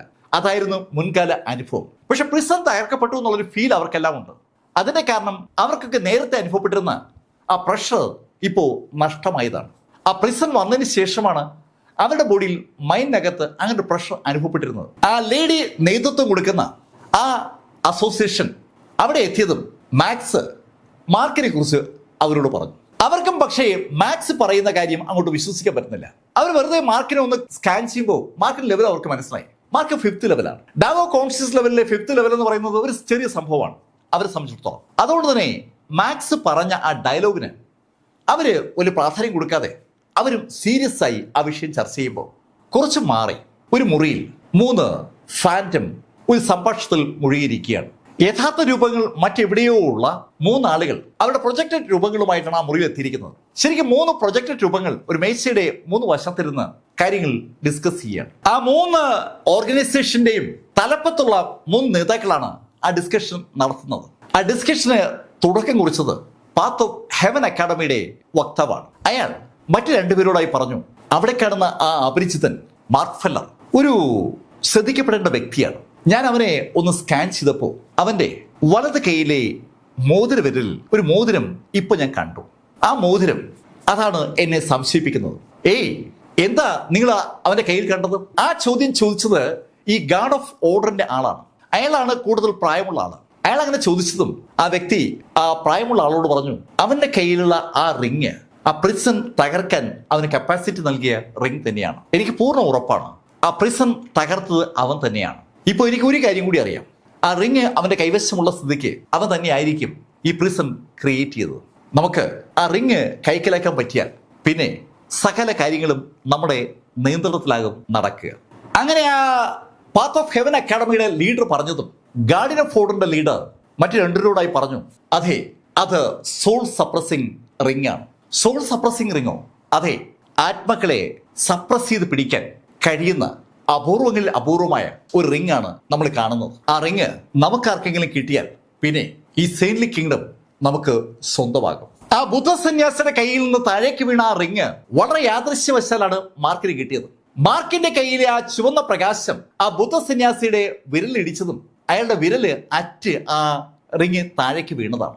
ആ നിമിഷത്തിൽ അയാൾ പുറകോട്ട് തെറിക്കുകയും ചെയ്തപ്പോൾ വളരെ വളരെ യാദൃശ്യമായി മാർക്ക് അതിവേഗം ആ റിംഗ് വീണ സ്ഥലത്തെത്തി ആ റിംഗ് കൈക്കലാക്കിയായിരുന്നു. ആ റിങ്ങിനെ കുറിച്ചാണ് ആ 3 പേരും സംസാരിക്കുന്നത്. Soul suppressing ring. ശരിക്കും ആ റിംഗ് ഈ സകല സെയിന്റുകളും ആഗ്രഹിക്കുന്ന റിംഗാണ്. സെയിന്റുകൾ എന്ന് പറയുന്നത് 6th ലെവൽ ട്രിബുലേഷൻ ട്രാൻസിറ്റിംഗ് സ്റ്റേജിലെ യോദ്ധാക്കളെയാണ്. അടുത്ത ലെവൽ എന്ന് പറയുന്നത് 7ാമത്തെ ലെവലാണ്. 7ാമത്തെ ലെവലിലെ യോദ്ധാക്കളെ നമ്മൾ വിളിക്കുക ഗോഡുകൾ എന്നാണ്, ദൈവങ്ങൾ. ആ ദൈവങ്ങൾ എന്ന് വിളിക്കപ്പെടുന്ന ആളുകൾക്ക് പോലും ആ റിങ് വല്ലാത്തൊരു ആകർഷണമാണ്. ആ റിങ് ഉണ്ടെന്നറിഞ്ഞാൽ ഗോഡുകൾ വരെ പറന്നെത്തും. 3ാമത്തെ വ്യക്തി ആ കാര്യം വ്യക്തമാക്കിയതും ശരിക്കും ആ 3 പേരുടെ കണ്ണുകളിൽ വല്ലാത്തൊരു തിളക്കമുണ്ടായി. ദൈവങ്ങൾ വരെ കാക്ഷിക്കുന്ന റിങ് ഇതാ ആ മാർക്ക് ഫെല്ലർ എന്ന് വിളിക്കപ്പെടുന്ന ചെറുപ്പക്കാരന്റെ കയ്യിൽ കിടക്കുകയാണ്. അവന്റെ കയ്യിൽ നിന്ന് ആ റിങ് അടിച്ചു മാറ്റണം. അടിച്ചു മാറ്റുക എന്ന് പറയുന്നത് അത്ര ബുദ്ധിമുട്ടുള്ള കാര്യമൊന്നുമല്ല. അവനെ ഏതെങ്കിലും കാര്യം പറഞ്ഞ് സെർച്ച് ചെയ്തിട്ട് അവന്റെ ബോഡിയിൽ നിന്ന് അത് അഴിച്ചെടുക്കുക വളരെ സിമ്പിളായി ചെയ്യാൻ കഴിയുന്ന കാര്യമാണ്. അവൻ എതിർത്താൽ അവൻ അങ്ങ് കൊല്ലുക. ആ ഒരു ധാരണയിലേക്ക് ആ 3 പേര് എത്തിയതും അവർ അവസാനം ആ തീരുമാനം എടുത്തു. മാർക്ക് ഫെല്ലറെ ചോദ്യം ചെയ്തുകൊണ്ടിരിക്കുന്ന സ്ഥലത്തേക്ക് അവർ കൂടി ചെല്ലാനായി. ഏതാനും സെക്കൻഡിൽ കഴിഞ്ഞതും ആ തീരുമാനം നടപ്പിലാക്കപ്പെട്ടു. ആ 3 ഫാൻറ്റം ആ മുറിയിൽ നിന്ന് അപ്രത്യക്ഷമായി. ഏതാനും മിനിറ്റിൽ കഴിഞ്ഞതും മാർക്ക് ഫെല്ലർ നിൽക്കുന്ന ആ ഭാഗത്ത് ആ 3 സംഘം പറന്നിറങ്ങി. അവർക്കൊപ്പം അതിശക്തരായ യോദ്ധാക്കളുമുണ്ട്. ആ 3 പേരും അവരുടെ അതാത് സെക്ഷനുമായി കൂടിച്ചേർന്നതും അതിശക്തമായ 3 ടീമുകൾ ആ തുറസായ സ്ഥലത്ത് എത്തിയെന്ന് പറയാം. ശരിക്കും ആ സ്ഥലത്തെ തുറസായ സ്ഥലം ഒന്നും വിളിക്കാൻ പറ്റുമെന്ന് ചോദിച്ചില്ല. കാരണം മുകൾ ഭാഗം ഇപ്പോഴും മൈൻ തന്നെയാണ്. ആ മൈനിനുള്ളിൽ വളരെ ആഴത്തിൽ ഒരു ഫുട്ബോൾ കോർട്ടിനേക്കാളും വലുപ്പത്തിലുള്ള ഒരു സ്ഥലത്തേക്കാണ് ആ ആളുകളൊക്കെ എത്തിച്ചേർന്നിരിക്കുന്നത്. ഒരുപാട് ആളുകളെ അവിടെ കണ്ടപ്പോൾ മാർക്കിന്റെ ഉള്ളിൽ ഒരു ചോദ്യം ഉണ്ടാവുകയാണ്. ഈ ആളുകളൊക്കെ അവിടേക്ക് വന്നത് ഏതെങ്കിലും ടെലിപ്പോർട്ടേഷൻ സംവിധാനം ഉപയോഗിച്ചാകുമോ? അല്ലെങ്കിൽ ഇത്രയേറെ ആളുകൾ അവിടേക്ക് അങ്ങനെ എത്താൻ ഒരു സാധ്യതയുമില്ല. മാർക്കിന്റെ കയ്യിലെ ആ ലോങ് ബോയും ആ ഷാഡോ ടെക്നിക്കും പിന്നെ മാർക്ക് ആ ഗുഹയ്ക്കകത്ത് നിന്ന് സ്വന്തമാക്കിയ ആ ഗ്ലൗസിലൂടെ ഉപയോഗിച്ച് ആ സ്പൈഡർ ടെക്നിക്കൊക്കെയാണ് മാർക്ക് ഇത്രയും ദൂരം കൊണ്ടുവന്നത്. അതിനേക്കാൾ വേഗത അവിടെ എത്താൻ കഴിയണമെങ്കിൽ ടെലിപ്പോർട്ടേഷൻ മെക്കാനിസം ഉണ്ടാവണം. ഈ ഗുഹയ്ക്കുള്ളിൽ എവിടെയൊക്കെയോ ടെലിപ്പോർട്ടേഷൻ മെക്കാനിസം ഉണ്ട്. അതുകൊണ്ടാണ് 3 ടീമിനൊപ്പം അനവധി ആളുകൾ വന്നുകൊണ്ടിരിക്കുന്നത്. ആ ടീമിന്റെ വലിപ്പം അങ്ങനെ കൂടിക്കൂടി വരികയാണ്. ഈ സമയത്ത് മാർക്കിനെ ചോദ്യം ചെയ്യാനുള്ള ഒരു തിടുക്കത്തിലേക്ക് മാക്സ് എത്തുകയാണ്. സകല ലീഡേഴ്സും എത്തിക്കഴിഞ്ഞു എന്ന് മനസ്സിലായതും മാക്സ് ആ ലീഡർമാരെ എല്ലാം നോക്കിയിട്ട് അവരോടായി പറഞ്ഞു, ഈ മാർക്ക് ഫെല്ലർ അവനാണ് നമ്മുടെ ഒരുപാട് ആളുകളെ കൊന്നൊടുക്കിയത്. ഞങ്ങളുടെ ഗാർഡിയന്റെ ഭാഗമായ ആയിരക്കണക്കിന് ആളുകളാണ് അകത്ത് മൈനിൽ കൊല്ലപ്പെട്ടത്. അതുകൊണ്ട് ഇവരെ ഇനി ഇവിടെ വെച്ചുകൊണ്ടിരിക്കാൻ പറ്റില്ല. ഇവൻ യഥാർത്ഥത്തിൽ ആരെന്നറിയാൻ ഇവനൊന്ന് സ്കാൻ ചെയ്യണം. ഇവനെ വ്യക്തമായ പരിശോധനയ്ക്ക് വിധേയമാക്കണം. ആ 3 അസോസിയേഷനും കൂടി സ്വന്തമാക്കി വെച്ചിരിക്കുന്ന ആ മൈനിനുള്ളിൽ അവരുമായി ബന്ധമില്ലാത്ത ഒരാൾ കടന്നു വരുമ്പോൾ അയാളെ കുറിച്ച് പഠിക്കുക എന്നുള്ളത് സ്വാഭാവികമായി നടക്കേണ്ട ഒരു കാര്യമാണ്. മാക്സ് പറഞ്ഞ വാചകം കേട്ടതും ആ 3 ഹയറപ്സും മാക്സിന് മാർക്കിനെ പരിശോധിക്കാനുള്ള അനുവാദം കൊടുത്തു. പരിശോധിക്കാനുള്ള ഉത്തരവ് കിട്ടിയതും മാക്സ് മുന്നോട്ട് നീങ്ങാതെ നിൽക്കുന്ന കണ്ടതും ആ ഹയറപ്സിൽ ഒരാൾ മാക്സിനോട് ചോദിച്ചു, നീ എന്താ അവനെ പരിശോധിക്കാത്തത്? യുവർ ലോർഡ്, ഇവൻ ശരിക്കും ശക്തനാണ്. ഇവനെ ഞാൻ പരിശോധിച്ചാൽ ശരിയാകില്ല. ഇവനെ പരിശോധിക്കാൻ നമുക്ക് നമ്മുടെ ഈ ടീമിനെ അയക്കാം. അങ്ങനെ പറഞ്ഞിട്ട് അവന്റെ പുറകെ നിൽക്കുകയായിരുന്ന 5 ആളുകളെ മാർക്കിനെ പരിശോധിക്കാൻ അയച്ചു. മാർക്കിന് നേരെ ആ 5 പേരും നടന്നു വരുമ്പോൾ മാർക്ക് ഫെല്ലർ അങ്ങനെ കൂളായിട്ട് നിൽക്കുകയാണ്. മാർക്ക് ഈ കലാപരിപാടിയൊക്കെ കണ്ടുകൊണ്ട് അങ്ങനെ നിൽക്കുകയാണ്. മാർക്കിനടുത്തേക്ക് ആ 5 പേരും നടന്നു വന്നതും മാർക്ക് അവരോട് പറഞ്ഞു, എന്റെ പുറത്തു തൊടാൻ ശ്രമിച്ചാൽ ഞാൻ നിങ്ങളെ കൊല്ലും. മാർക്കിന്റെ ആ വാചകം വളരെ സിമ്പിളാണ്, പക്ഷെ അതേസമയം ലേശം ഭീഷണിയുടെ സ്വരത്തിലുള്ളതുമാണ്. അത് കേട്ടതും അവിടെ ഉണ്ടായിരുന്ന മുഴുവൻ ആളുകളും ഒന്ന് ചിരിച്ചു. ഇപ്പോ മുഖം വിളറിയിരിക്കുന്നത് സാക്ഷാൽ റോബിന്റെയാണ്. റോബിൻ ഉറക്കെ ആ ലോഡുകളോട് വിളിച്ചു പറഞ്ഞു, ഇവർ ലോഡ്, ഈ മാക്സ് പറയുന്ന കാര്യം ശ്രദ്ധിക്കണ്ട. മാർക്ക് എന്റെ സുഹൃത്താണ്. മാർക്ക് എന്റെ സഹോദരിക്കൊപ്പം ഡീമനുകളെ നേരിടുന്ന വ്യക്തിയാണ്. അവൻ ഈ സെയിൻലി കിങ്ഡത്തിന് വേണ്ടിയാണ് പോരാടുന്നത്. അവൻ ഈ പ്രിസറുമായിട്ട് ഒരു ബന്ധവുമില്ല. റോബിൻ, ആവശ്യമില്ലാത്ത കാര്യങ്ങളിൽ ഇടപെടാതിരിക്കുക. ഇനി ഒരിക്കൽ കൂടി നിന്റെ ശബ്ദമിടം ഉയർന്നു കേട്ടാൽ പിന്നീട് നിനക്ക് ശബ്ദിക്കാനായി ആ തലയുണ്ടാകില്ല. ഹയറപ്സിന് വേണ്ടി ആ വാചകം പറഞ്ഞത് അനവധി സ്റ്റാറുകൾ യൂണിഫോമിൽ അണിഞ്ഞിരിക്കുന്ന ഒരു വ്യക്തിയാണ്. ശരിക്കും അവരുടെ ആ ഗാർഡിയൻ ഓഫ് ഓർഡറിലെ ഒരു പ്രധാനിയാണ് കഥാപാത്രമെന്ന് അയാളുടെ ആ രൂപവും ഭാവവും ഒക്കെ വിളിച്ചു പറയുന്നുണ്ട്. അയാൾ റോബിനോട് അങ്ങനെ തീർത്തു പറഞ്ഞതും മാക്സിന്റെ മുഖത്ത് ഒരു പുഞ്ചിരി വിരിഞ്ഞു. മാക്സ് റോബിനെ നോക്കിയിട്ട് ആ 5 പേരോടായി പറഞ്ഞു, അവൻ പറയുന്നതൊന്നും നോക്കണ്ട, അവനങ്ങ് പരിശോധിക്കും. അങ്ങനെ ആ 5 പേരും പറഞ്ഞതും 5 പേരും അവരുടെ കൈകൾ ഒന്ന് ചലിപ്പിച്ചതും അവരുടെ എല്ലാം കൈകളിൽ അവരുടെ വാളുകൾ പ്രത്യക്ഷപ്പെട്ടു. ആയുധധാരികളായ ആ 5 പേരും മാർക്കിന്റെ അടുത്തേക്ക് അടിവെച്ചടിവെച്ച് വരികയാണ്. മാർക്ക് കൗതുകത്തോടെ അവരങ്ങനെ നോക്കി നിൽക്കുമ്പോൾ ആ 5 പേരിൽ ഒരാൾ ഉയർന്നു ചാടി മാർക്കിനെ ഒറ്റവെട്ട്. മാർക്കിന്റെ പ്രതിരോധം തകർത്താൽ പിന്നെ മാർക്കിന് അവർ പറയുന്നത് പോലെ അനുസരിക്കേണ്ടി വരും. അത് ആ യോദ്ധാവിന് അറിയാവുന്ന കാര്യമാണ്. മാർക്ക് മുൻവശത്തേക്കുന്ന ആളുകളെ ശ്രദ്ധിക്കുമ്പോൾ പുറകിലൂടെ അതുകൊണ്ടാണ് അയാൾ മാർക്കിനെ ആക്രമിച്ചത്. പക്ഷെ അയാളുടെ ആ വെട്ട് മാർക്ക് ഫെല്ലർ സ്വന്തം ബോഡി കൊണ്ടാണ് തടുത്തത്. മാർക്കിന്റെ പുറകുവശത്താണ് അയാൾ ആഞ്ഞു വെട്ടിയത്. ആ വെട്ട് മാർക്കിന്റെ ബോഡിയിൽ പതിക്കുകയും ചെയ്തു. പക്ഷേ ആ നിമിഷത്തിൽ ക്ലിങ് എന്നൊരു ശബ്ദത്തോടുകൂടി ആ വാളങ്ങ് തെറിച്ചു. അത് അവിടെയുള്ള മുഴുവൻ ആളുകളെയും ലേശം ഒന്ന് അമ്പരപ്പിച്ചു എന്ന് പറയാം. ആ വാള് കയ്യിലിരുന്ന് വിറയ്ക്കുന്ന ആ മനുഷ്യനും ഒന്ന് അമ്പരന്നു. അവൻ വെട്ടിയത് ഒരു മനുഷ്യനെയാണ്. പക്ഷെ കേട്ട ശബ്ദം അവന്റെ ബോഡി ഒരു ലോഹത്തിൽ തട്ടിയതുപോലെയാണ്. മാർക്കിന്റെ ബോഡിക്ക് ചുറ്റും ഒരു കവചമുണ്ടെന്ന് ആ ശബ്ദം ഏതാണ്ട് ഉറപ്പാക്കുകയാണ്. മാക്സ് ഉറക്കെ മറ്റുള്ളവരോട് പറഞ്ഞു, അവൻ ആർമർ ധരിച്ചിട്ടുണ്ട്. ആർമർ ധരിച്ചിരിക്കുന്ന ആളുകളെ നേരിടുമ്പോൾ ആർമർ ഇല്ല എന്ന് അവർക്ക് തോന്നുന്ന ഭാഗത്ത് മാത്രമേ അറ്റാക്ക് ചെയ്തുകൊണ്ട് കാര്യമുള്ളൂ. അല്ലെങ്കിൽ ആ ആർമറെ ഭേദിക്കാൻ കഴിയുന്ന ആയുധം അവരുടെ കൈവശം ഉണ്ടാകണം. ആ 5 ആളുകളും അത് മനസ്സിലാക്കി ഒരു പ്രത്യേക ശൈലിയിൽ മാർക്കിനെ അറ്റാക്ക് ചെയ്യാനായി ഒരു സൈനിക വിന്യാസം തന്നെ അവിടെ നടത്തി. ആ 5 പേരും ഇപ്പോൾ 5 നക്ഷത്രങ്ങളുടെ 5 മുനകൾ പോലെ തോന്നും അവര് നിൽക്കുന്ന കണ്ടാൽ. അവർ 5 പേരും വാള് മാർക്കിന് നേരെ ചൂണ്ടിരിക്കുകയാണ്. പെട്ടെന്നാണ് ആ 5 പേരും ഒരുമിച്ച് മുന്നോട്ട് കുതിച്ച് മുകളിലേക്ക് ചാടിയത്. ശരിക്കും മാർക്കിന്റെ അടുത്തേക്ക് ഓടി വന്നിട്ട് മുകളിലേക്ക് ചാടിയ അവർ മുകളിൽ അതുപോലെ ഒരു നക്ഷത്രം സൃഷ്ടിച്ചു എന്ന് പറയാം. മാർക്കിന്റെ മുകളിലായി 5 കോർണറുകളിലായി ആ 5 പേരെയും വാളുകൾ കൂട്ടിമുട്ടിയതും ആ 5 വാളും ഒരുമിച്ച് മാർക്കിന്റെ ബോഡിയിലേക്ക് താഴ്ന്നു. മാർക്കിന്റെ ശിരസ് ലക്ഷ്യമാക്കിക്കൊണ്ട് അവര് ആ അറ്റാക്ക് നടത്തിയതും മാർക്ക് ഫെല്ലർ ഒന്ന് ചാടി ഒരൊറ്റ ഇടി. മാർക്കിന്റെ വലത് കൈ ആകാശത്തേക്ക് അങ്ങ് ഇടിച്ചു കയറിയായിരുന്നു. ആ വലത് കൈയിലേക്കാണ് ആ 5 വാളും വന്ന് പതിച്ചത്. ആ 5 വാളിനെയും പോയിന്റിലേക്ക് മാർക്കിന്റെ ആ മുഷ്ടി പതിച്ചതും ആ വാളുകളും ആ വാളുകൾക്കൊപ്പം ഉണ്ടായിരുന്ന 5 ആളുകളും ഏതാണ്ട് 5 ദിക്കിലേക്ക് അങ്ങ് തെറിച്ചു. മാർക്ക് മുകളിലേക്ക് ഉയർന്ന അതുപോലെ താഴേക്ക് എത്തുകയും ചെയ്തു. മാർക്കിന്റെ വളരെ പെർഫെക്റ്റ് ആയിട്ടുള്ള ലാൻഡിംഗ് ആണ്. മാർക്ക് ലാൻഡ് ചെയ്ത് കഴിഞ്ഞതിന് ശേഷമാണ് ശരിക്കും ആ 5 ആളുകളും 5 സ്ഥലത്തായി വീണത്. അവർക്ക് വലിയ പരിക്കുകൾ ഏറ്റിട്ടില്ല എന്ന് വ്യക്തം. പക്ഷെ 5 പേരുടെ മുഖത്തും ഒരു ജാളിതയുണ്ട്. മാർക്ക് ആ 5 പേരെ ഒന്ന് നോക്കിയിട്ട് അവരോടായി പറഞ്ഞു, ഇനി ഒരു അടി കൂടി നിങ്ങൾ മുന്നോട്ട് വെച്ചാൽ പിന്നെ ഞാൻ ഈ ശൈലിയിലാകില്ല പ്രതികരിക്കുക. അത് കേട്ടതും മാക്സ് അവരോട് പറഞ്ഞു, അവൻ അതൊക്കെ പറയും, അവന് അല്പസ്വല്പം അഭ്യാസമൊക്കെ അറിയാം, നിങ്ങൾ അതൊന്നും നോക്കണ്ട, അറ്റാക്ക് ചെയ്യും, നിങ്ങൾക്ക് സപ്പോർട്ടിനായി ഇനി 5 പേരെ കൂടെ അയക്കാം. അങ്ങനെ മാക്സ് പറയുമ്പോഴേക്കും ആ 5 പേരുടെ കൂടെയും മറ്റ് 5 പേര് കൂടെ ചേർന്നു. ഇപ്പൊ 10 പേരുടെ ഒരു ടീമാണ് മാർക്കിനെ അറ്റാക്ക് ചെയ്യുന്നത്. മാർക്ക് അവര് തന്നെ വിടില്ല എന്ന് മനസ്സിലാക്കിയത് വലത് കൈ ഒന്ന് ഉയർത്തുമ്പോൾ മാർക്കിന്റെ വലത് കൈയിൽ ആ ടൈഗർ റൂട്ട്സ് എന്ന ആ വാളുണ്ട്. ഊവിന്റെ ആ വാള് മാർക്കിന്റെ കയ്യിലേക്ക് വന്നതും മാർക്ക് ഒന്ന് കറങ്ങി അതിവേഗതയിൽ ആ വാളൊന്ന് വീശിയതും ഹൈറപ്സ് ഉൾപ്പെടെയുള്ള സകല ആളുകളും പെട്ടെന്ന് അറിയാതെ നിശ്ചലരായി പോവുകയാണ്. മാർക്ക് വൃത്താകൃതിയിൽ ഒന്ന് ഓടിയത് അവർ കണ്ടിരുന്നു. കണ്ണഞ്ചിക്കുന്ന വേഗതയിലാണ് മാർക്കിന്റെ ആ വൃത്തം പൂർത്തീകരിക്കപ്പെട്ടത്. ആ വൃത്തം പൂർത്തീകരിക്കപ്പെടുമ്പോൾ മാർക്കിന്റെ കയ്യിൽ ഒരു വാൾ ഉണ്ടായിരുന്നു അവർ കണ്ടതാണ്. ആ വാള് ഒന്ന് കറങ്ങി തിരിച്ചു വരുമ്പോൾ അവിടെ വീണ് കിടക്കുന്നത് 10 ആളുകളുടെ 2ആയി മുറിക്കപ്പെട്ട ബോഡികളാണ്. 1 സെന്റിമീറ്റർ പോലും വ്യത്യാസമില്ലാതെ സകല ആളുകളും ഏതാണ്ട് ഇടുപ്പ് വെച്ച് 2ആയി മുറിക്കപ്പെട്ടിരിക്കുകയാണ്. മാർക്കിന്റെ കയ്യിലെ ആ ടൈഗർ റൂട്ട്സ് എന്ന വാളിന്റെ അപാരമായ പ്രഹരശേഷി തെല്ലൊന്നുമല്ല ബാക്കിയുള്ള ആളുകളെ അമ്പരപ്പിച്ചത്. മാർക്ക് ഫെല്ലറെ വളരെ എളുപ്പം അനായാസമായിട്ട് കീഴടക്കി കളയാമെന്നൊരു ധാരണ പലർക്കും ഉണ്ടായിരുന്നു. ആ ധാരണയാണ് ഇതാ പൊളിയുന്നത്. അവിടെ കൊല്ലപ്പെട്ടത് മുഴുവൻ ആ ഗിൽഡ് ഓഫ് ഗാർഡിയന്റെ ആളുകളാണ്.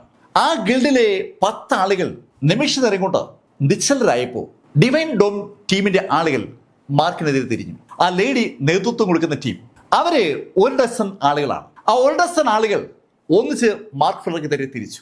മാർക്ക് ഫെല്ലറെ അവർ അറ്റാക്ക് ചെയ്യുമ്പോൾ അവരുടെ കൈകളുടെ ചലനവേഗതയിൽ നിന്ന് പുറത്തേക്ക് വന്നത് പാമ്പുകളാണ്.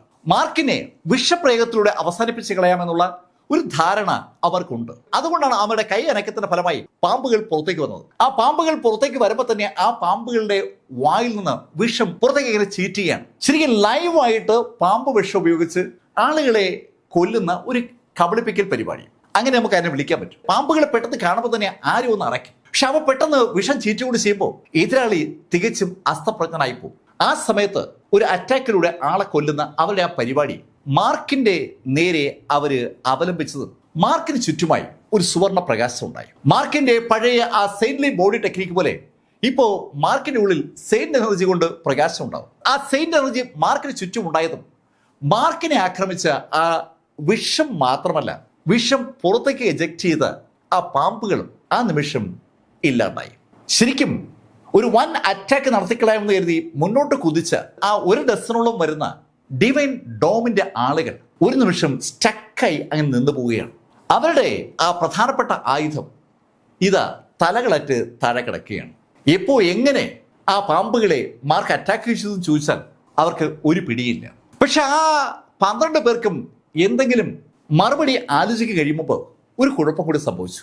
മാർക്കിന് ചുറ്റുമുള്ള ആ ഓറ ഒന്ന് അവരെ കവർ ചെയ്തതും അവർ വെറും ചാരമായി മാറി. കണ്ടഞ്ചിക്കുന്ന വേഗതയിലാണ് മാർക്ക് 1 ഡസൻ ആളുകളെ പച്ചയ്ക്ക് കത്തിച്ചത്. ശരിക്കും ആ ആളുകൾ കത്തി അമരുന്നത് പോലും കാണാൻ ആളുകൾക്ക് പറ്റിയില്ല. അതിനു മുമ്പ് അവർ ചാരമായി പോവുകയാണ്. അത്രയേറെ പവർഫുൾ ആയിട്ടുള്ള ഊർജ്ജമാണ് മാർക്കിന്റെ ബോഡിയിൽ നിന്ന് പുറത്തേക്ക് വരുന്നത്. മാർക്കിന്റെ ബോഡിയിൽ ഇപ്പോൾ സെയിന്റ് എനർജിക്കൊപ്പം ഹോളി എനർജിയുമുണ്ട്. ആ 2 എനർജിയും കൂടി സംയോജിപ്പിച്ചുകൊണ്ടാണ് മാർക്ക് ഫെല്ലർ ആ എതിരാളികളെ നേരിട്ടത്. ഇപ്പോ ആ 3 ഹൈറപ്സിന്റെയും മുഖം ഏതാണ്ട് വലിഞ്ഞ് മുറുകിയിട്ടുണ്ട്. ഒരുപാട് ആളുകൾ അവിടെ ഭടന്മാരായിട്ടുമുണ്ട്. യുദ്ധം നയിക്കാനും യുദ്ധത്തിൽ പങ്കെടുക്കാനും തയ്യാറായി നിൽക്കുന്ന ഒത്തിരിയേറെ ആളുകളുണ്ട്. ആ ആളുകൾ മാർക്കിനെതിരെ മുന്നോട്ട് കുതിക്കാൻ പോയതും ആ ഹൈറപ്സിൽ ഒരാൾ കൈയൊന്നുയർത്തി, "നിക്ക്, അവരെ നമ്മുടെ ഏഞ്ചൽസ് നേരിടട്ടെ." കേൾക്കേണ്ട ദിവസം ആ ഗിൽഡുകാരുടെ ഇടയിൽ നിന്ന് 8 ആളുകൾ മുന്നോട്ട് സാവധാനം നടന്നു വന്നു. ആ 8 പേരുടെയും മുഖത്തിന് ഒരു പ്രത്യേക ഭാവമാണ്. ആ ഭാവം എന്താണെന്ന് ആർക്കും മനസ്സിലാക്കാത്ത ശൈലിയുള്ള ഒരു ഭാവം. ശാന്തമാണോ ദേഷ്യമാണോ എന്ന് തിരിച്ചറിയാൻ കഴിയാത്ത ഒരു വല്ലാത്ത ഭാവം. ആ 8 പേരും പെട്ടെന്ന് മാർക്കിന്റെ 8 ദിക്കിലായി നിലയുറപ്പിച്ചു. ആ 8 പേരെയും കാണുമ്പോൾ തന്നെ ഒരു കാര്യം വ്യക്തമാണ്. ആ 8 പേരുടെയും ശക്തി മാർക്കിന്റെ ശക്തിയേക്കാൾ വളരെ വളരെ മുകളിലാണ്.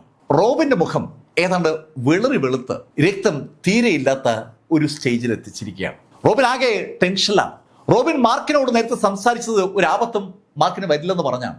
പക്ഷെ ഇപ്പൊ ഇതാ തികച്ചും അപ്രതീക്ഷിതമായി അവരുടെ ആ ഏഞ്ചൽസ് എന്ന് വിളിക്കപ്പെടുന്ന ആളുകൾ രംഗത്തെത്തിയിരിക്കുകയാണ്. ശരിക്കും അവര് ഏഞ്ചൽസ് അല്ല, അവര് അവിടുത്തെ ലാ എൻഫോഴ്സ്മെന്റ് ടീമാണ്. അവരുടെ കീഴിൽ നിയമം നടപ്പിലാക്കുന്ന ഏറ്റവും ശക്തരായ ആളുകളുടെ ടീമിനെയാണ് എൻഫോഴ്സ്മെന്റ് ടീം എന്ന് വിളിക്കുക. അവരെ മാലാഹകൾ എന്ന് വിളിക്കും. ആ മാലാഹർ 8 പേർ അങ്ങനെ നിന്നതും അവരുടെ കൈകൾ ഒരുമിച്ച് ആകാശത്തേക്ക് ഉയർന്നു. ഇപ്പോ ആ മൈനിന്റെ മേൽക്കൂരയുടെ ഭാഗത്തുനിന്ന് നമുക്ക് നക്ഷത്രങ്ങൾ കാണാം. ആ നക്ഷത്രങ്ങളുടെ ഭാഗത്തുനിന്ന് പെട്ടെന്നാണ് പ്രകാശം ആ 8 പേരുടെയും കയ്യിലേക്ക് വന്ന് പതിക്കുന്നത്. ആകാശത്തുനിന്ന് പ്രകാശം ആ 8 പേരുടെ കയ്യിലേക്ക് അങ്ങനെ പതിക്കുമ്പോൾ ആകാശവും അവരുടെ കൈകളും തമ്മിൽ ഒരു റിലേഷൻഷിപ്പ് ബിൽഡ് ആവുകയാണ്. അവര് ആ കൈ പതുക്കെ മാർക്കിന്റെ തലയ്ക്ക് മുകളിലേക്ക് തിരിച്ചു. ഇപ്പൊ അവരുടെ ആ ചൂണ്ടിരിക്കുന്ന വിരലുകളിൽ പ്രകാശമുണ്ട്. ആ 8 പ്രകാശവും അവരൊന്ന് ചലിപ്പിച്ചപ്പോൾ പെട്ടെന്നാണ് മാർക്കിന്റെ തലയ്ക്ക് മുകളിൽ ഒരു കൂറ്റൻ നക്ഷത്രം ഉണ്ടാകുന്നത്. 8 മുഖങ്ങളുള്ള ഒരു നക്ഷത്രം. ആ തറയിൽ മാർക്കിന് ചുറ്റുമായി നിൽക്കുന്ന ആ 8 പേരുടെ കൈകൾ ഒരുമിച്ച് ചലിച്ചപ്പോഴാണ് മാർക്കിന്റെ തലയ്ക്ക് മുകളിൽ ആ 8 മുഖങ്ങളുള്ള നക്ഷത്രം രൂപം കൊണ്ടത്. മാർക്കിന് പെട്ടെന്ന് വല്ലാത്തൊരു പ്രഷർ അനുഭവപ്പെടുകയാണ്. ആ 19th പ്രിസൺ എന്ന് വിളിക്കപ്പെടുന്ന സ്ഥലത്ത് മാർക്കിന് അനുഭവപ്പെട്ടതിനേക്കാൾ പ്രഷർ ഇപ്പൊ ഇത് ആ ത്രികോണങ്ങളുടെ അതിശക്തമായ കോമ്പിനേഷൻ വഴി മാർക്കിന് അനുഭവപ്പെടുകയാണ്. ശരിക്കും 8 ത്രികോണങ്ങൾ ഒരു പ്രത്യേക രീതിയിൽ സംയോജിപ്പിച്ച് ഒരു വലിയ നക്ഷത്രം അവിടെ ഉണ്ടാക്കിയിരിക്കുകയാണ്. ആ നക്ഷത്രമാണ് മാർക്കിന് മുകളിൽ ഒരു പ്രഷർ കൊടുക്കുന്നത്.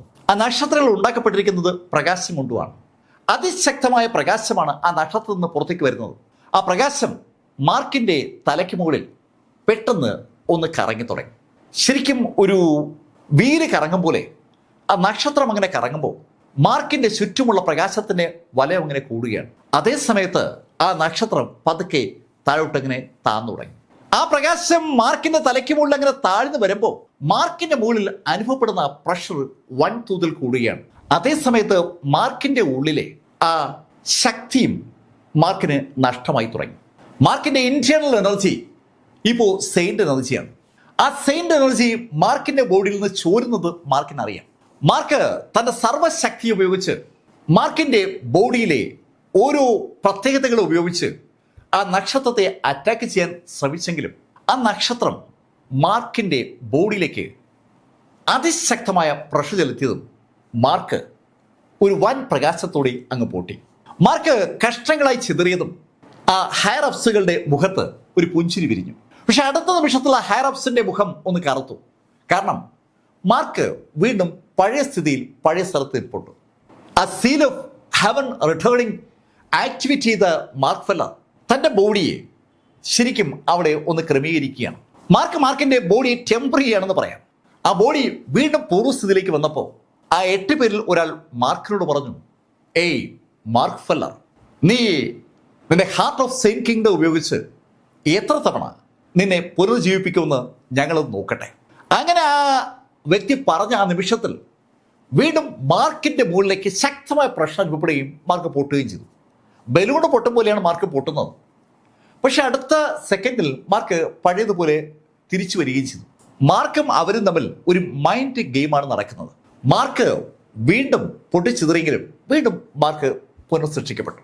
അങ്ങനെ അനവധി തവണ മാർക്ക് പൊട്ടിച്ചിതറുകയും തിരിച്ചു വരികയും ചെയ്തപ്പോൾ തിരിച്ചു വരുന്നതിനുള്ള മാർക്കിന്റെ സമയം കൂടിക്കൂടി വരികയാണ്.